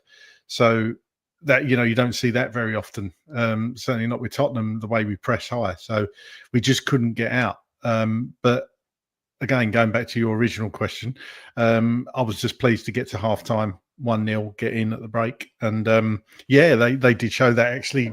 Players coming off the pitch and Vicario talking at length to Danzo. I do love Italians talk. They use their hands a lot, and like it just seems so intense. Whatever he's saying, he could be saying "well done," and it just seems so intense. He's so into it, Vicario. It's quite funny to see. I think it's a Mediterranean thing. Ulchi probably back me up on that. It's very Mediterranean, it's very handsy. So perhaps that's why he's a good goalie. I love having three enthusiastic guests on. Whatever question I ask, you're going off on a tangent and you talk about something else. That's when you know that you've had a good day. Craig, let's stay with you. On 49 minutes, low shot from Tell, comfortable for Onana. And then 4 minutes later, a good cross in from Jed Spence. Tell shot over the bar. I've got to ask you, because how many times on this podcast have you said that you used to play as a striker? So I've got to ask you about the number 9. What did you make of Tell? And also, let's talk about the other new signing, Kevin Danso. But let's, first of all, give us your opinion on Tell today and what you've seen so far. Yeah, I kind of agree with what she said. The signs are there, right? I mean, he's Bayern Munich have probably still got high hopes for him. He's clearly, he's only 19, right? Give the kid a break. You're still learning the game at that age. But as I've said on here before, I watch centre forwards a lot, but I'd love to watch their movement and where they make their runs. There was a couple of times he was darting in behind the centre back, ready for the cross, and the cross didn't come in a couple of times, but other times he got on the end of it. For me, it's all about the centre forward being in the right place. Gary Lineker always used to say, a very clever statement, I'm always in the right place. It's the ball that's never in the right place. And that's how you've got to think as a centre forward. But Tell was getting the ball in there. He had chances. I don't know how many shots he had today or chances he had today. The important thing for me is he's getting in those positions. If he wasn't getting in those positions and making those runs, I'd be more concerned. But he did a lot of work up there today. Didn't pay off for him. Didn't get his goal, sadly. But he was in the positions and he was having shots. And I think over time, as he learning... Maddison, he's not played with Maddison yet till today. Maddison found him once today with that just a scoop ball in the second half. So it's little things like that. He'll learn in training. He'll learn where he's got to run to, where the channels are. So I didn't think he played badly today. I see on social media and people saying they thought he was terrible. I don't think he was terrible. Far from it. I thought he didn't score, but I think he made a lot of good runs today, and he certainly wasn't terrible in my opinion. He had 7 shots today, 3 on target. Yes, that's what I mean. It proves he's getting in the right positions. Yeah, just wanted to say also, as a forward, and Solanke comes into this as well. You don't always have to be the one scoring. You could be making a run and taking a defender or a couple of defenders with you, so that you're opening a door for another one of your players to have a chance or have a run in on goal. So I think there's definitely a good player in there, and I think he's, like you said, Craig. I felt he was making all the right runs. He was, obviously he wasn't like 100%, obviously, but I think there's definitely a really good player in there with a lot of good technical and tactical knowledge. And it's just about him gelling with the team, gelling with the players, and even the injured players that are coming in these kind of weeks. And I think give him another few more weeks, even a couple of more months. And, if he does really well till the end of the season and we make his move permanent, give him a pre-season, and I bet you next season he'll be like firing. And how exciting will that be? We'll have Solanke and someone like Tell as an option. I think you could probably play both of them together in some formation, to be honest with you. Oh, God, exactly. That's spider. I just see a spider. Christ almighty. It's a profile picture. I've got to admit, I completely agree with Joe's comment here. Tell was bright, thoroughly enjoyed his performance, looked good on the ball, and had a good few chances. Really enjoyed watching him. I feel like there's a lot more to come from him, and I feel like he's a very, very exciting player. Hence why we've signed him in this window. Craig, before we move on, let's get your thoughts on Kevin Danso in a Spurs shirt so far. Yeah, I thought he was pretty solid again today. Did very little wrong, made a couple of runs back and made some last-ditch tackles. Just hope the injury isn't too bad. He seemed to want to carry on, but they obviously just protected him a little bit. I don't know what he did. If anybody actually saw what he did, I don't know. They said it was in that stretching last-ditch tackle, but he's certainly not slow. He seemed to. He had one of those games. I always think where you don't really notice a defender, then they're doing a good job. It's when you see, oh Christ, he's messed that up again. He just went about his business. I thought he had a pretty solid game today, Danzo, and he's come in. I think I've seen a lot worse games from Spurs players, and with Orcun coming in the first 2 or 3 games where they've been, you don't think they're quite at this level, they're not quite ready for it. But that's not the case with Danzo. I think he's quite clear he's not at the levels. He hasn't got the passing ability of the likes of Romero or the skills of Van der Ven, and I think he will be third choice centre back. But I think once Dragusin's back as well, I think that we're pretty well stacked in the centre back area, assuming we keep hold of all of them, of course. Liam, let's come to you. On 55 minutes, Manchester United had a chance. Good save from Vicario from Garnacho. He followed up, passed in the middle, and then it was cleared. He couldn't find Højlund. And then 3 minutes later, Garnacho, with a great effort, low in the left corner, Vicario making a good save. What did you make of Vicario's return today? That's what I meant earlier when I said how commanding he was in the box. He was in the right position, and I think to come back from injury and to put out a performance like he did today just shows what a great player we have there in goal. With Vic, it's always, no matter what shot comes into him, I never feel really worried that there's going to be a mistake. I know he's going to be solid. He's going to parry it. He's going to make the right decision. And I think that's exactly what he done today. Even from the corners, in my opinion, I know Man United didn't have many, but there was one, I think, near the end of the game where the ball was whipped in and he come and punched it. And it was good to see him actually being commanding from a corner and going towards the ball and punching the ball out. Maybe we protected him a bit more from corners today, the very few that Man United did have. But yeah, he was commanding, he was solid, done exactly what he needed to do. He didn't put a foot wrong. And that's really all you can ask from your goalkeeper. Liam, let's stay with you. On 61 minutes, chance for Tell, chested it down.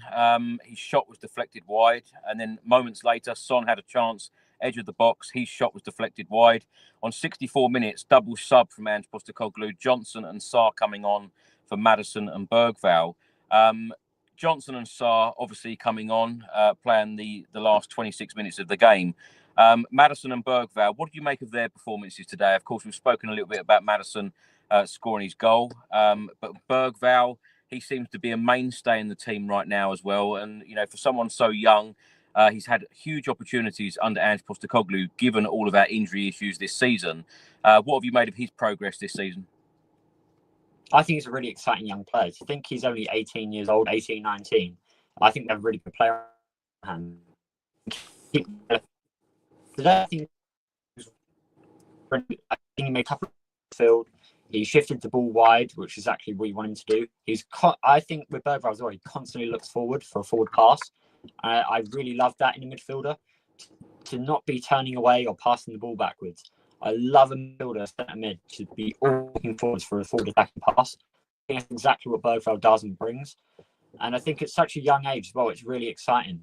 I think we have a really good, exciting player on our hands. And to the end of the season, then you think over pre-season as well, the way we can develop him and maybe shift him into more of a central attacking midfield role just behind the striker.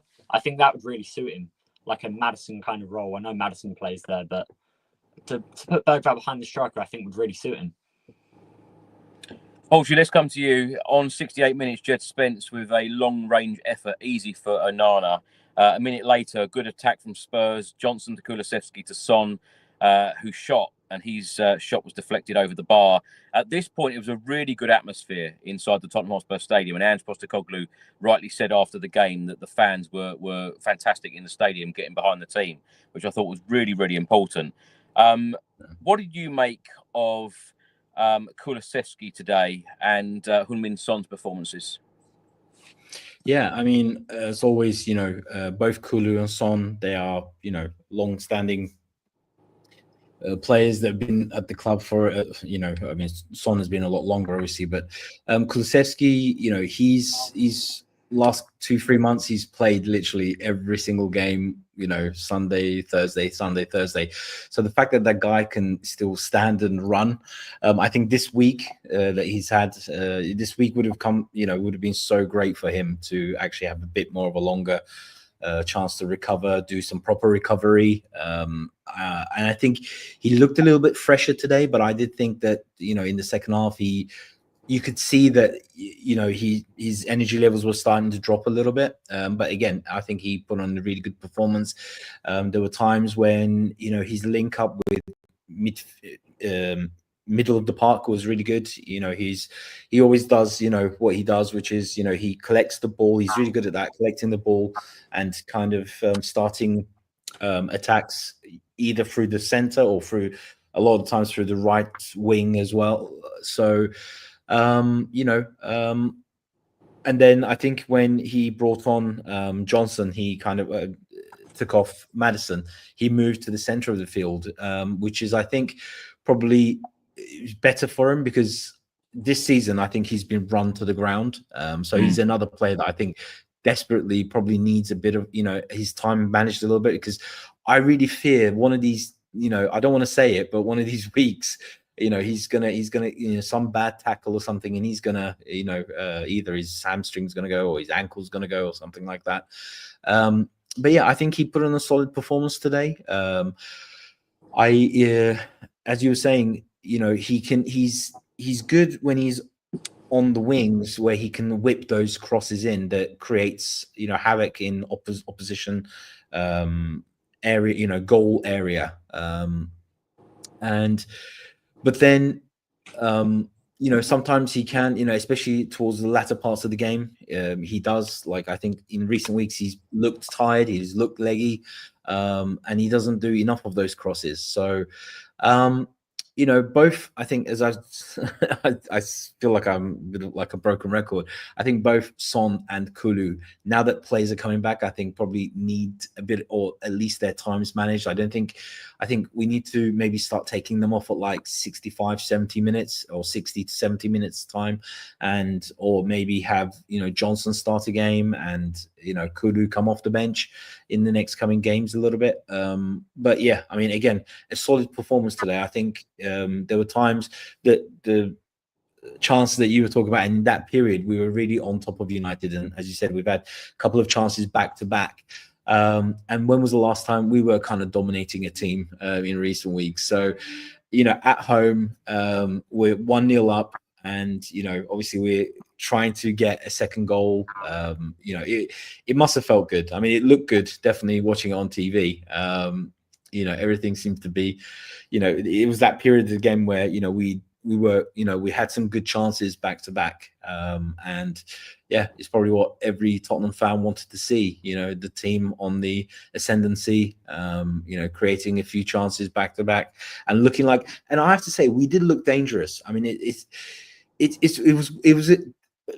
this game was a little bit weird because it's like at the same time, obviously we won it 1-0, but this game, if it ended 1-1, I don't think anybody could have, we would have been really disappointed.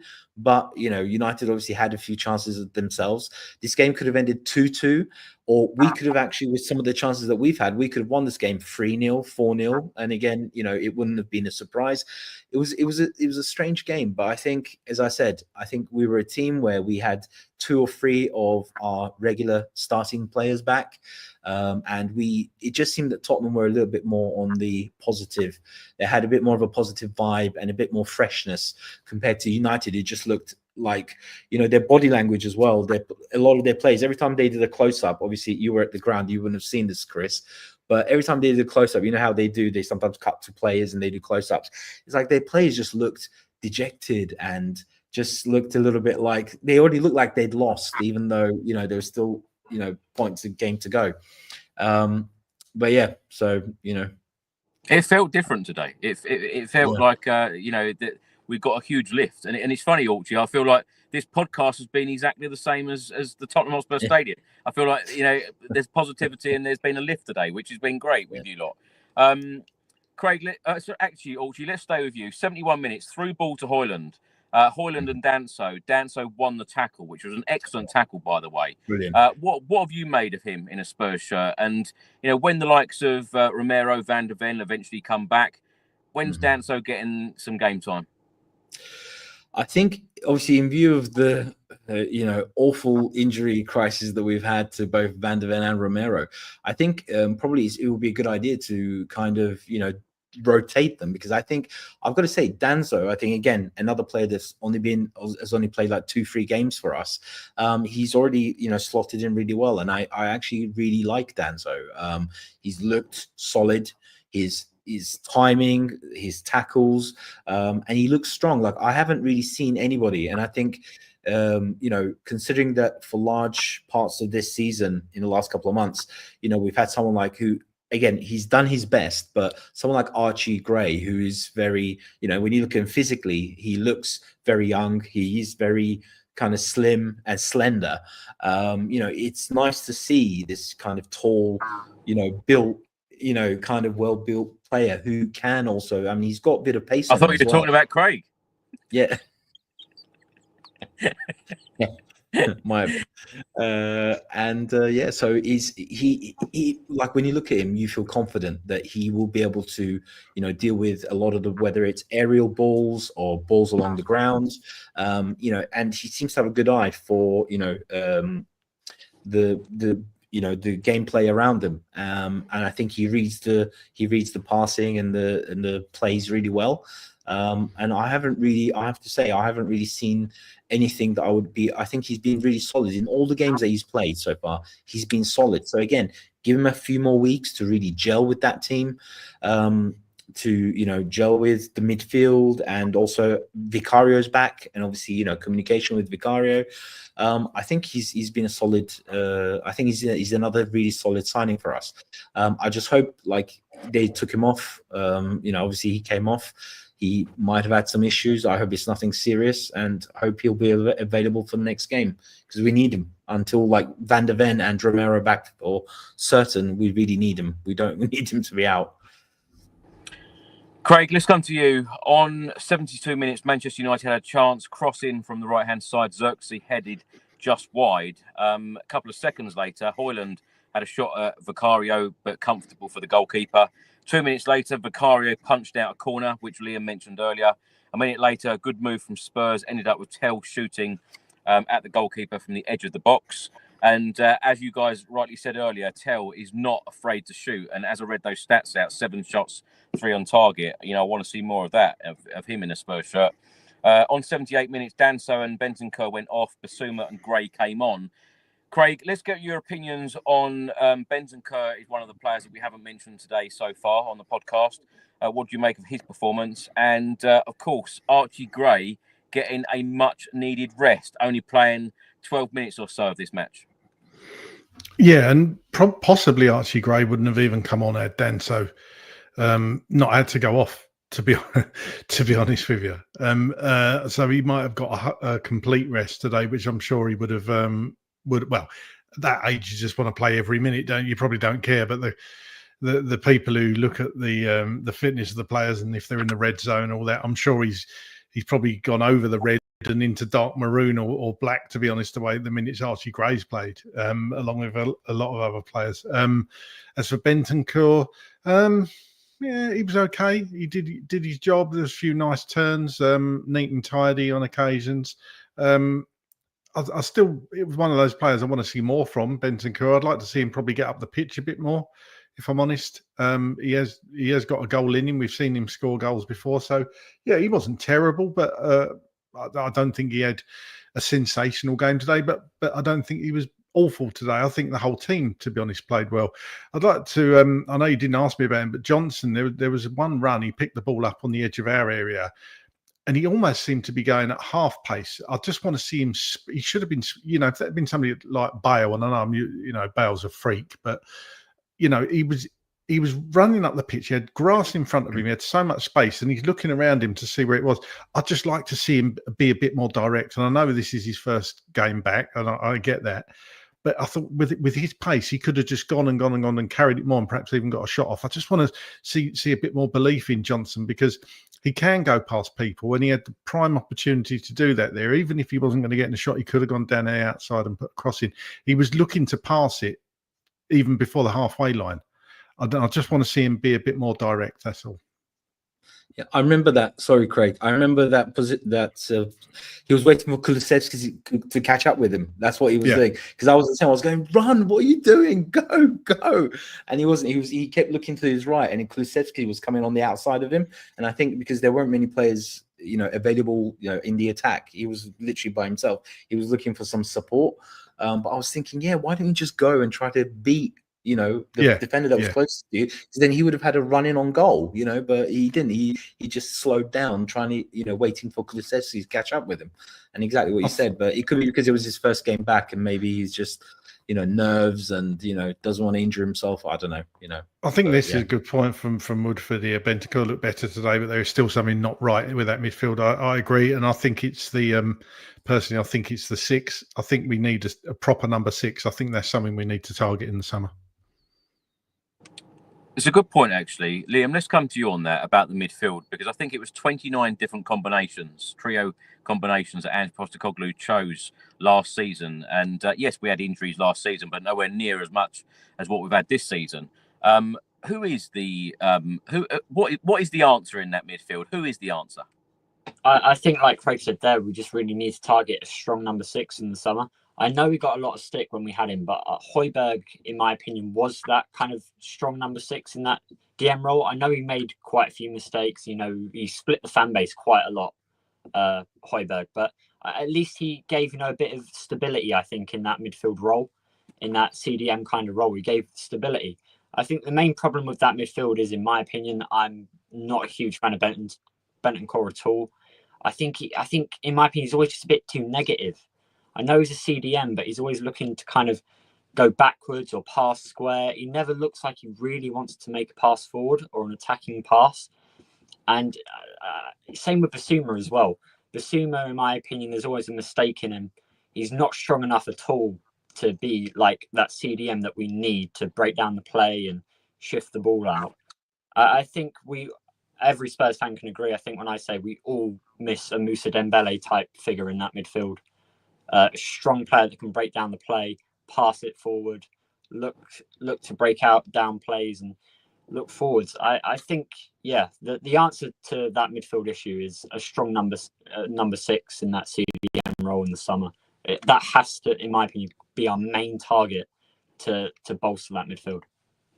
On 79 minutes, Kulusevski had a shot at Onana, who saved. On 79 minutes also, Spence blocked from Højlund.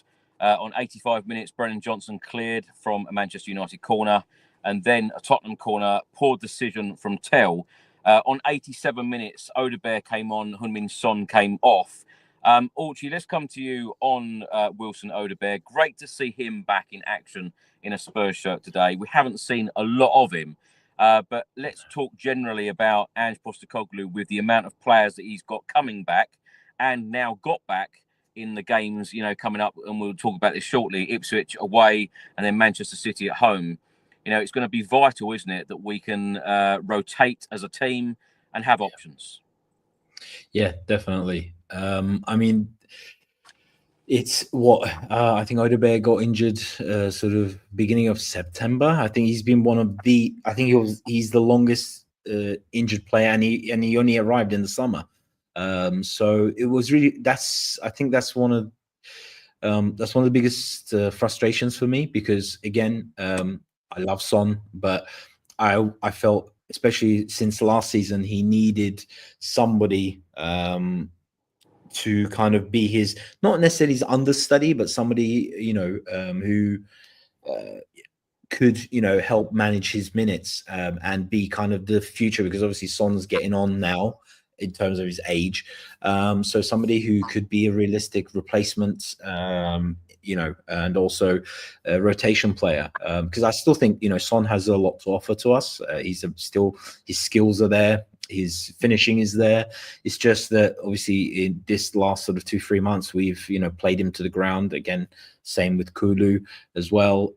But yeah, so Odegaard, I felt we brought him in to give us options, because he's a player that can play both wings, right wing and left wing, but his kind of natural area is left wing as far as I understand. So I was hoping to see him either start games, so when Son needed a break or he needed to drop to the bench, maybe if he wasn't performing that well. But yeah, he got injured and we didn't see him again till well, here we are in February following year. So it's really frustrating, and it kind of his injury kicked off our injury crisis. But yeah, especially with the games coming up now, I think it's great that we entered this short period where we're not going to have midweek games for at least the next couple of weeks. So to have this time to kind of have these players coming back and have those options, I think one of the I think obviously the amount of players that we've had out, that's one of the biggest. It's not just that those players aren't there, training with the players on the training pitch or whatever, they're not around the players, but it's also the options. It really limits your options. So again, people who kind of sometimes maybe criticize Ange for not changing things up or not trying different things. It's like, how can you, when you've only got one fit left winger, or one fit central midfielder, or whatever it might be. It just really limits your options. It limits your. And today, one of the nicest, I mean, even before the game started, when you looked at a subs bench and you saw names like Udogie, Johnson, Odegaard, these are players that could start a game. They're good enough. They're supposed to be, they are at the level where they could actually start the game. So, for weeks and months, for the last 2-3 months, we've got used to looking at our subs list, and it's, these young players that we've never heard of. I mean, you probably have, Chris, because you go to every single game, youth, whatever it might be. But a lot of, Spurs fans, these young players that we've never really heard of. And they haven't got the experience to come in. Usually you want your bench to be as good quality as your starting 11, so that on the 60th minute, 70th minute, you can bring players in who are going to come on and make an impact. And we just haven't had that. So so the fact that these players like, I mean, it's ironic that both Johnson and Odegaard came back at the same time. They're both wingers, and they're both pacey wingers. And it's one of the things, it's one of the most valuable things, I think, in a league like ours in the Premier League. You want pace. You want players that can beat defenders, or that can turn defenders inside out, who can, come and, play passes, 1-2s with a central attacking figure like a Solanke, like a Tell, and or at least take defenders out with them so that, you know, opportunities and windows open for other players to run in and shoot or, you know, create chances, whatever it might be. So it was really good. I think as I said earlier, the kind of limited minutes that he did come on for, I would have liked to have seen him come on a little bit earlier. Because I mean, you know, at the end of the day, probably, you know, his injury and Johnson's injury are probably different, and Odegaard has been out for a lot longer. So Ange probably really wanted to protect him, but you know, I mean, 10 minutes, 15 minutes, I think wouldn't have still been too much. And when he came on, he really looked lively. He looked fresh. He looked ready to, you know, determined to go. And maybe had he come on a little bit earlier, who knows? We might have got a second goal or even a third goal. But I mean, I thought he was really positive. The short amount of time that he came on for, I thought he looked really good. Sorry, am I going on a bit? Please stop me if I'm waffling. Don't you worry, Orchie. You're fine. We've got two things left to cover. Ange Postecoglou's press conference that we'll listen to in a couple of seconds. That's around 7 minutes long. So Craig, Liam, and Orchie, feel free to have a bit of a breather while we're playing that. And then when we return, we will talk about the Ipswich game and, of course, the Manchester City game, our next two games in the Premier League. So let's now hear from Ange Postecoglou. It's about 7 minutes long. Take a break, you guys.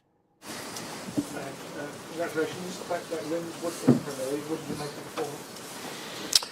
Yeah, look, I think the important thing is we did win today. That was kind of, you know, it was an important game for us, an important week for us. You know, we needed to sort of put on a performance today that gets us the result, and I thought we did that. And that coupled with the fact that we got some, you know, significant players back and they got through the game and got through unscathed and actually, you know, really contributed.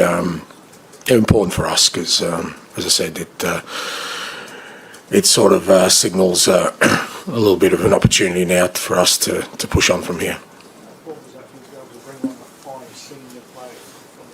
Yeah, I mean, it does. It makes a massive difference, and even, you know, getting guys. I mean, you know, Vic and Matters contributed straight away. You know, you could see the quality they have, the presence they have. And as you said, I could, you know, put guys on and they can contribute to what we were doing. And for a lot of them, I mean, you know, especially Brennan and Wilson, Vic, Maddison to a certain extent, you know, it might take them 1 or 2 games to get up to speed, but the fact we have them available, it's an enormous boost for us.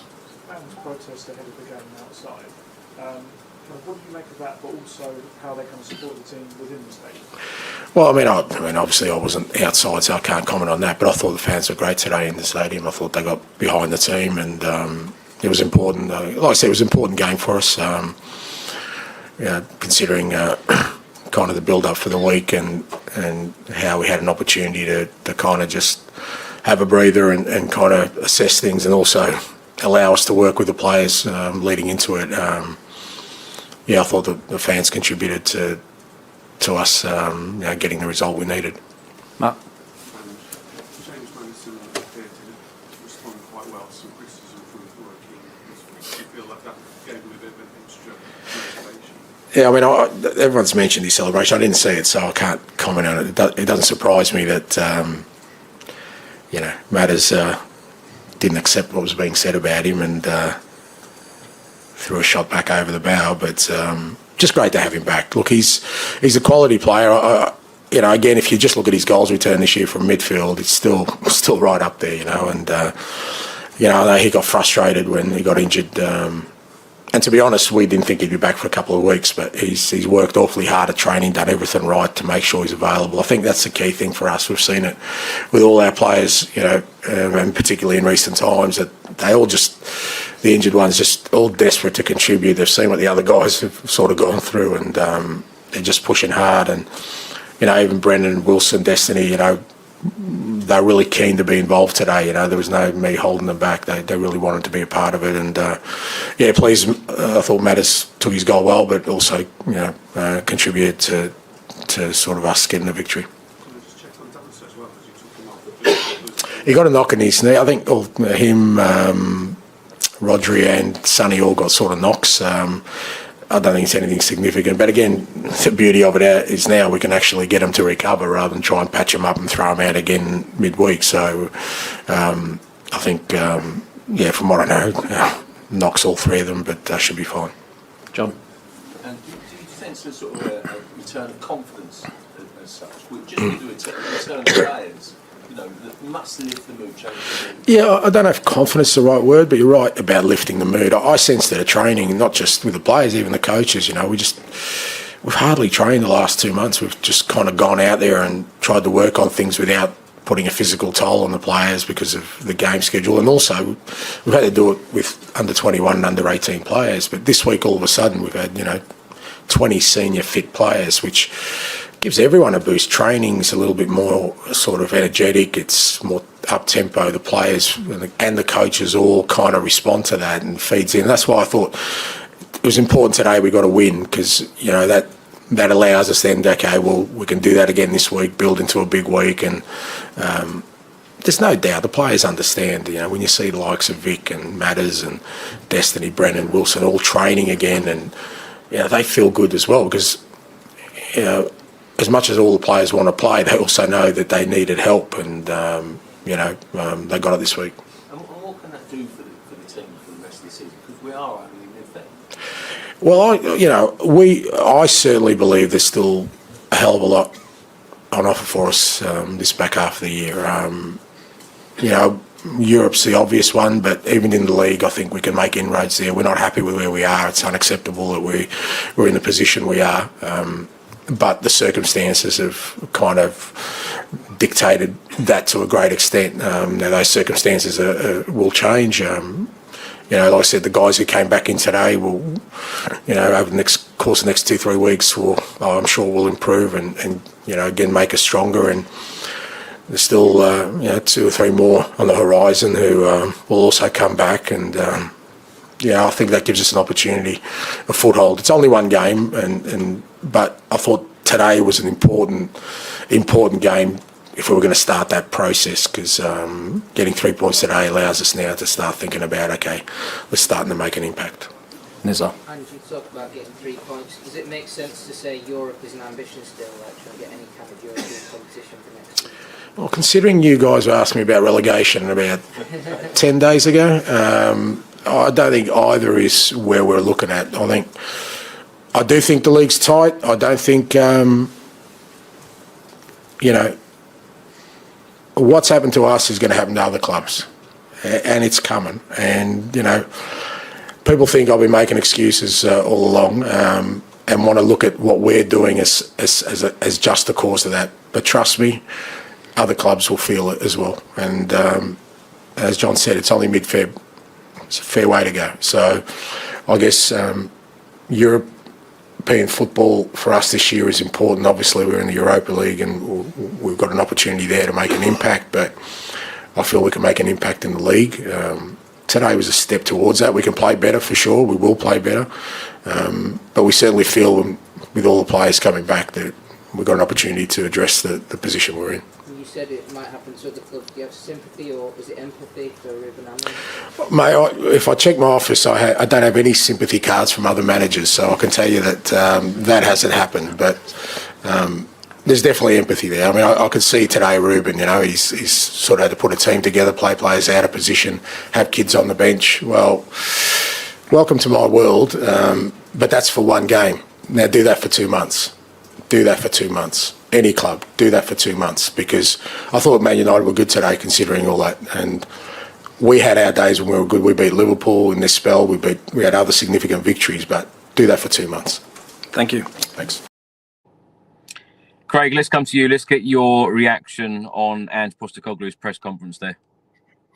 I think the last bit was really telling, really. I mean, he said it really well, do it for 2 months. And the fact that he's got no sympathy, because it did make me chuckle that he's got no sympathy for other sympathy cards from other managers, but empathy. Just goes to show today what a boost it gives, not only the players, the squad, but these players coming back, but also the fans and the stadium. It seemed like a really good atmosphere in the stadium today, which is good, which is really good. And, the players would have felt that. And the players on the pitch and everybody, and Ange just looks a bit more relaxed, which can only be a good thing. He's looked like a bloke that you look like he's aged 20, 30 years in the last month or so. Had a lot of pressure on him, so that takes the pressure off.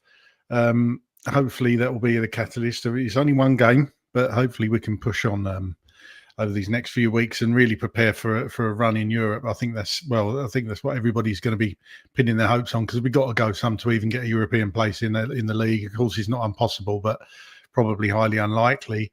So you'd think that all the eggs are in that Europa basket now.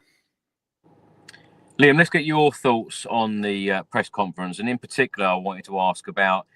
It's interesting how Anne said, well, a couple of weeks ago you're asking me about relegation, and now you're asking me about European spots.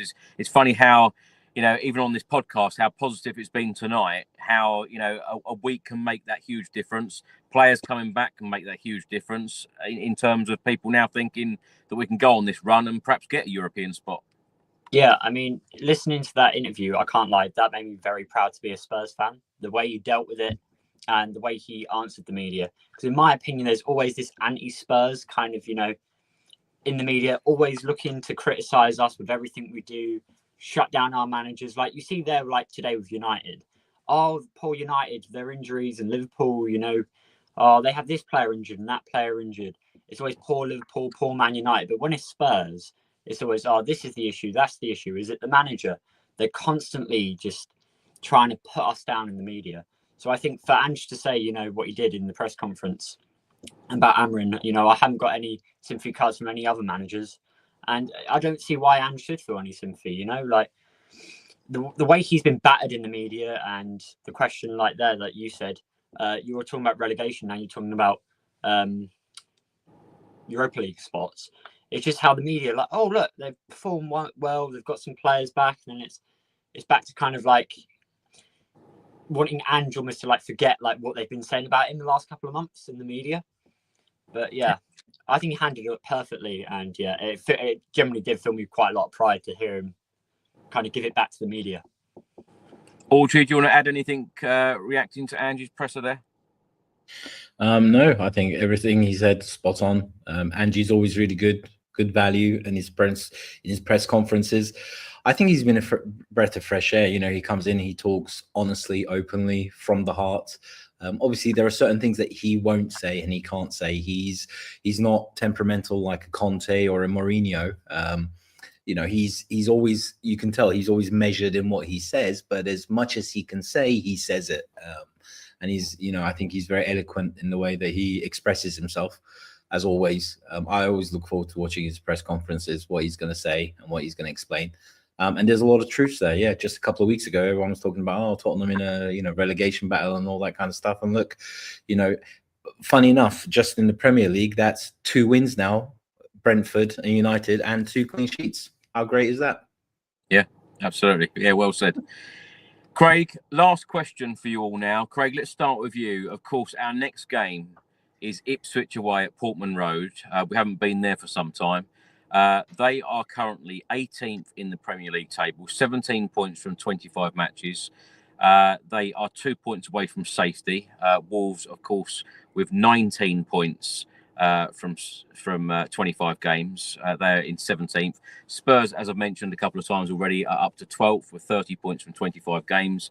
Now, Ipswich, of course, did beat us 2-1 at the Tottenham Hotspur Stadium earlier on in the season. Their last results here, going back to the middle of Jan, losing at home in the Premier League 2-0 against Brighton, then losing at home again in the Premier League to Manchester City 6-0, then losing away at Anfield to Liverpool 4-1, losing on the 1st of Feb, and this was a huge result for Southampton. Of course, Ipswich had to win that game to stand any chance of staying up. I would have thought that they would have had to have beaten Southampton, who have been extremely poor in the Premier League. I think that's fair to say this season. And they lost 2-1 at home at Portman Road on the 1st of Feb. They then went away at Coventry City and won 4-1 away in the FA Cup. And then their most recent result was on yesterday, drawing 1-1 away at Aston Villa. A very tough place to go, I might add, at Villa Park this season, as we know from last weekend. What do you make of this game next week, Craig. And as we've already mentioned, it's great to have another week, where the players can train properly, because as Ange again mentioned about training, he mentioned this also in the pre-match press conference about the players training. He even, it wasn't even a joke. He even said to the journalists, even you guys could do our training, in these last couple of months, because that's the way it's been. What do you make of this game against Ipswich away? What sort of game are you expecting? And, dare I say it, talk us through, the last time we played Ipswich at the Tottenham Hotspur Stadium, because everyone thought that was a dead cert win. And then, of course, we lost.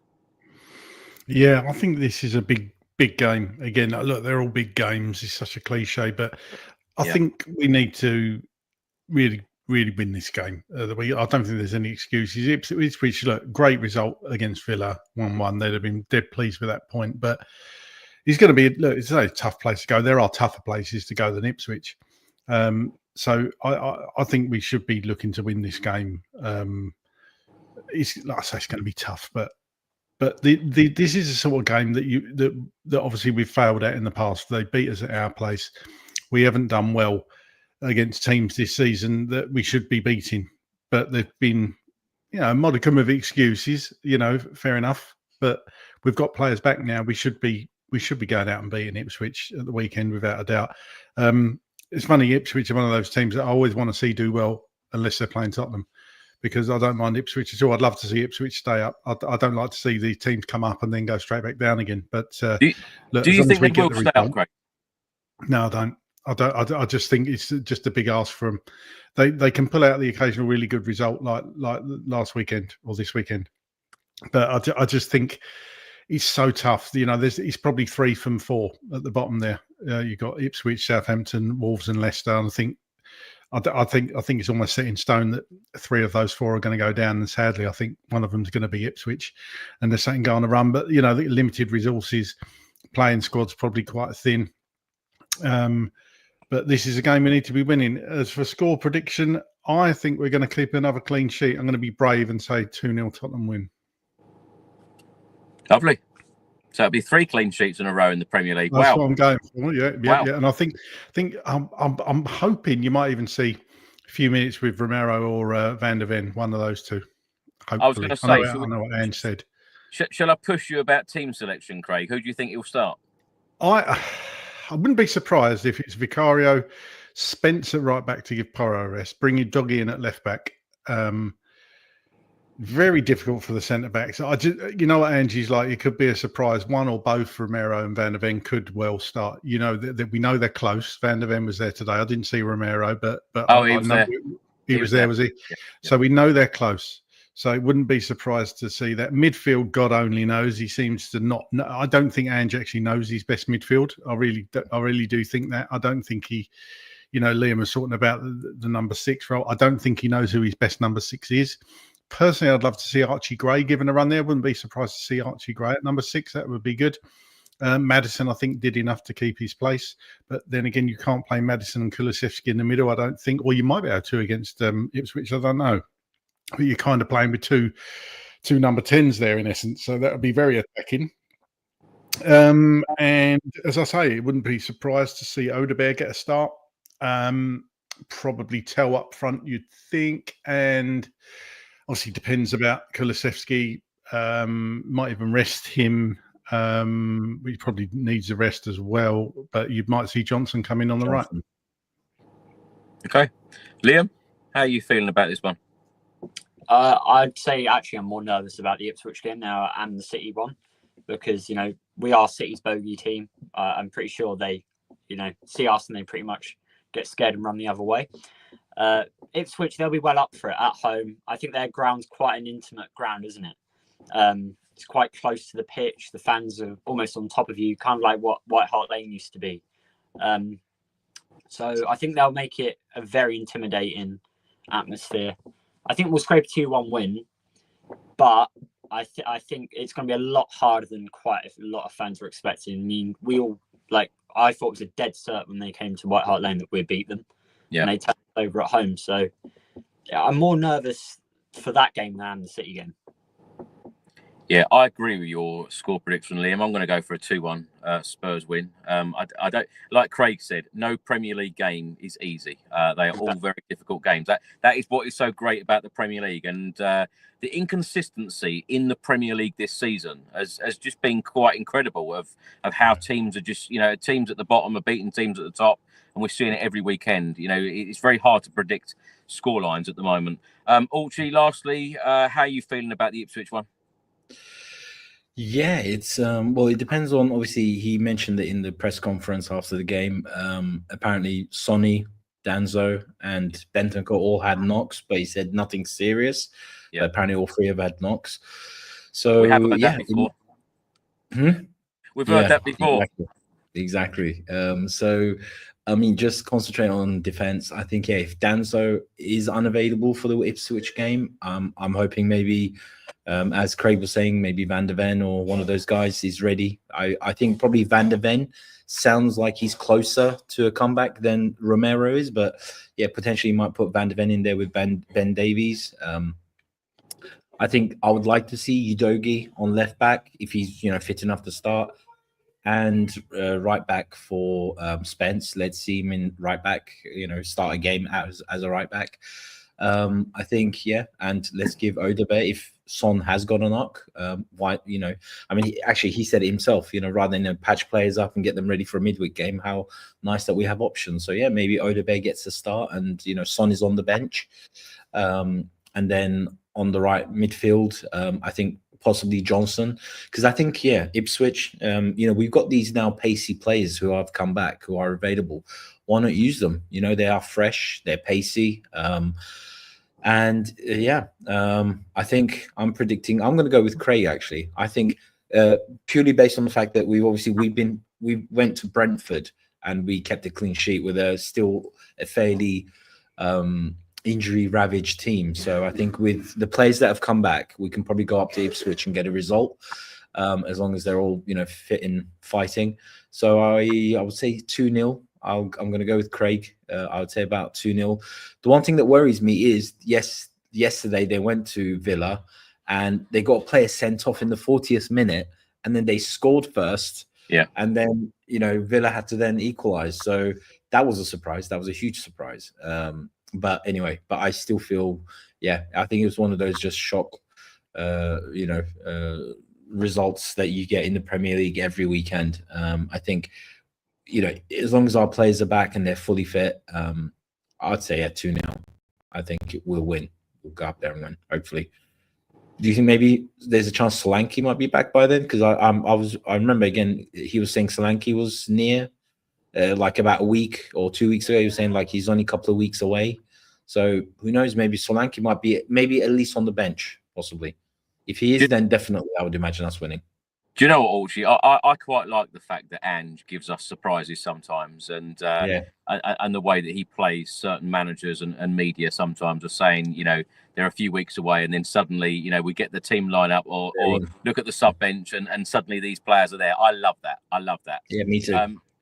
Archie, you've been a fantastic guest. Thank you so much for joining us on the Spurs Chat podcast for the first time. We look forward to having you on again soon. Sure. Have you got any social media channels that you want to plug, or anything you'd like to plug before you go? No, I've got a YouTube channel, but it's not like just football related. It's just general.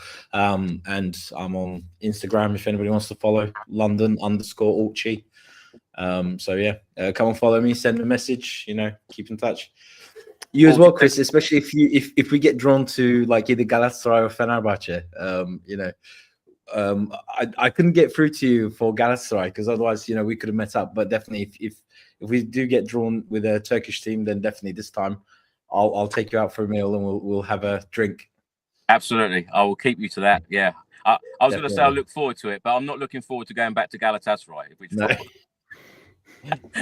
Maybe it'll be Fenerbahce. They're 3-0 up against Anderlecht. So in the first leg, they just had it.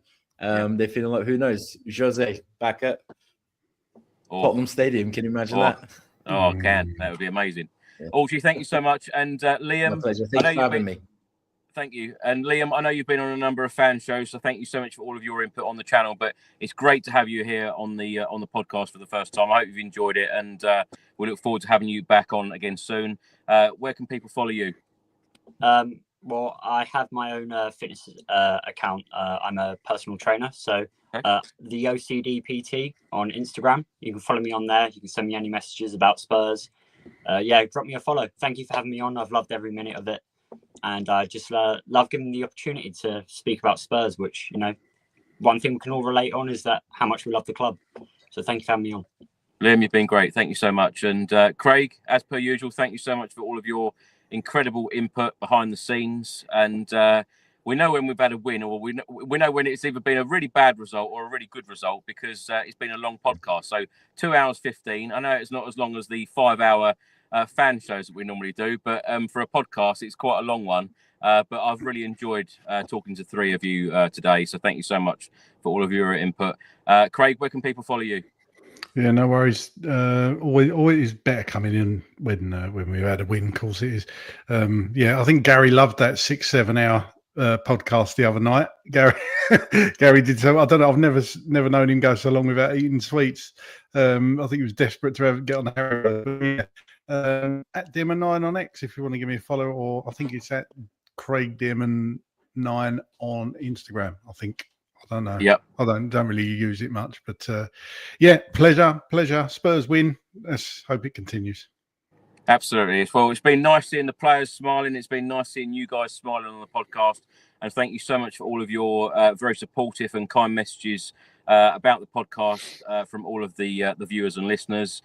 We will be back with another edition of the Spurs Chat podcast when hopefully Spurs have beaten Ipswich next Saturday at Portman Road in the Premier League, making it 3 out of 3. And as Orchie and Craig said, you know, it could be 3 clean sheets out of 3 games. Wouldn't that be nice as well? But the most important thing is to just keep winning, climbing up that Premier League table. And then, of course, next month we are back in Europa League action, which hopefully we can go far in that competition as well. But it's been a very good day, a very positive day. I hope you enjoyed the podcast. Thanks so much for all of your support. We'll see you on the next one. Until then, come on, you Spurs.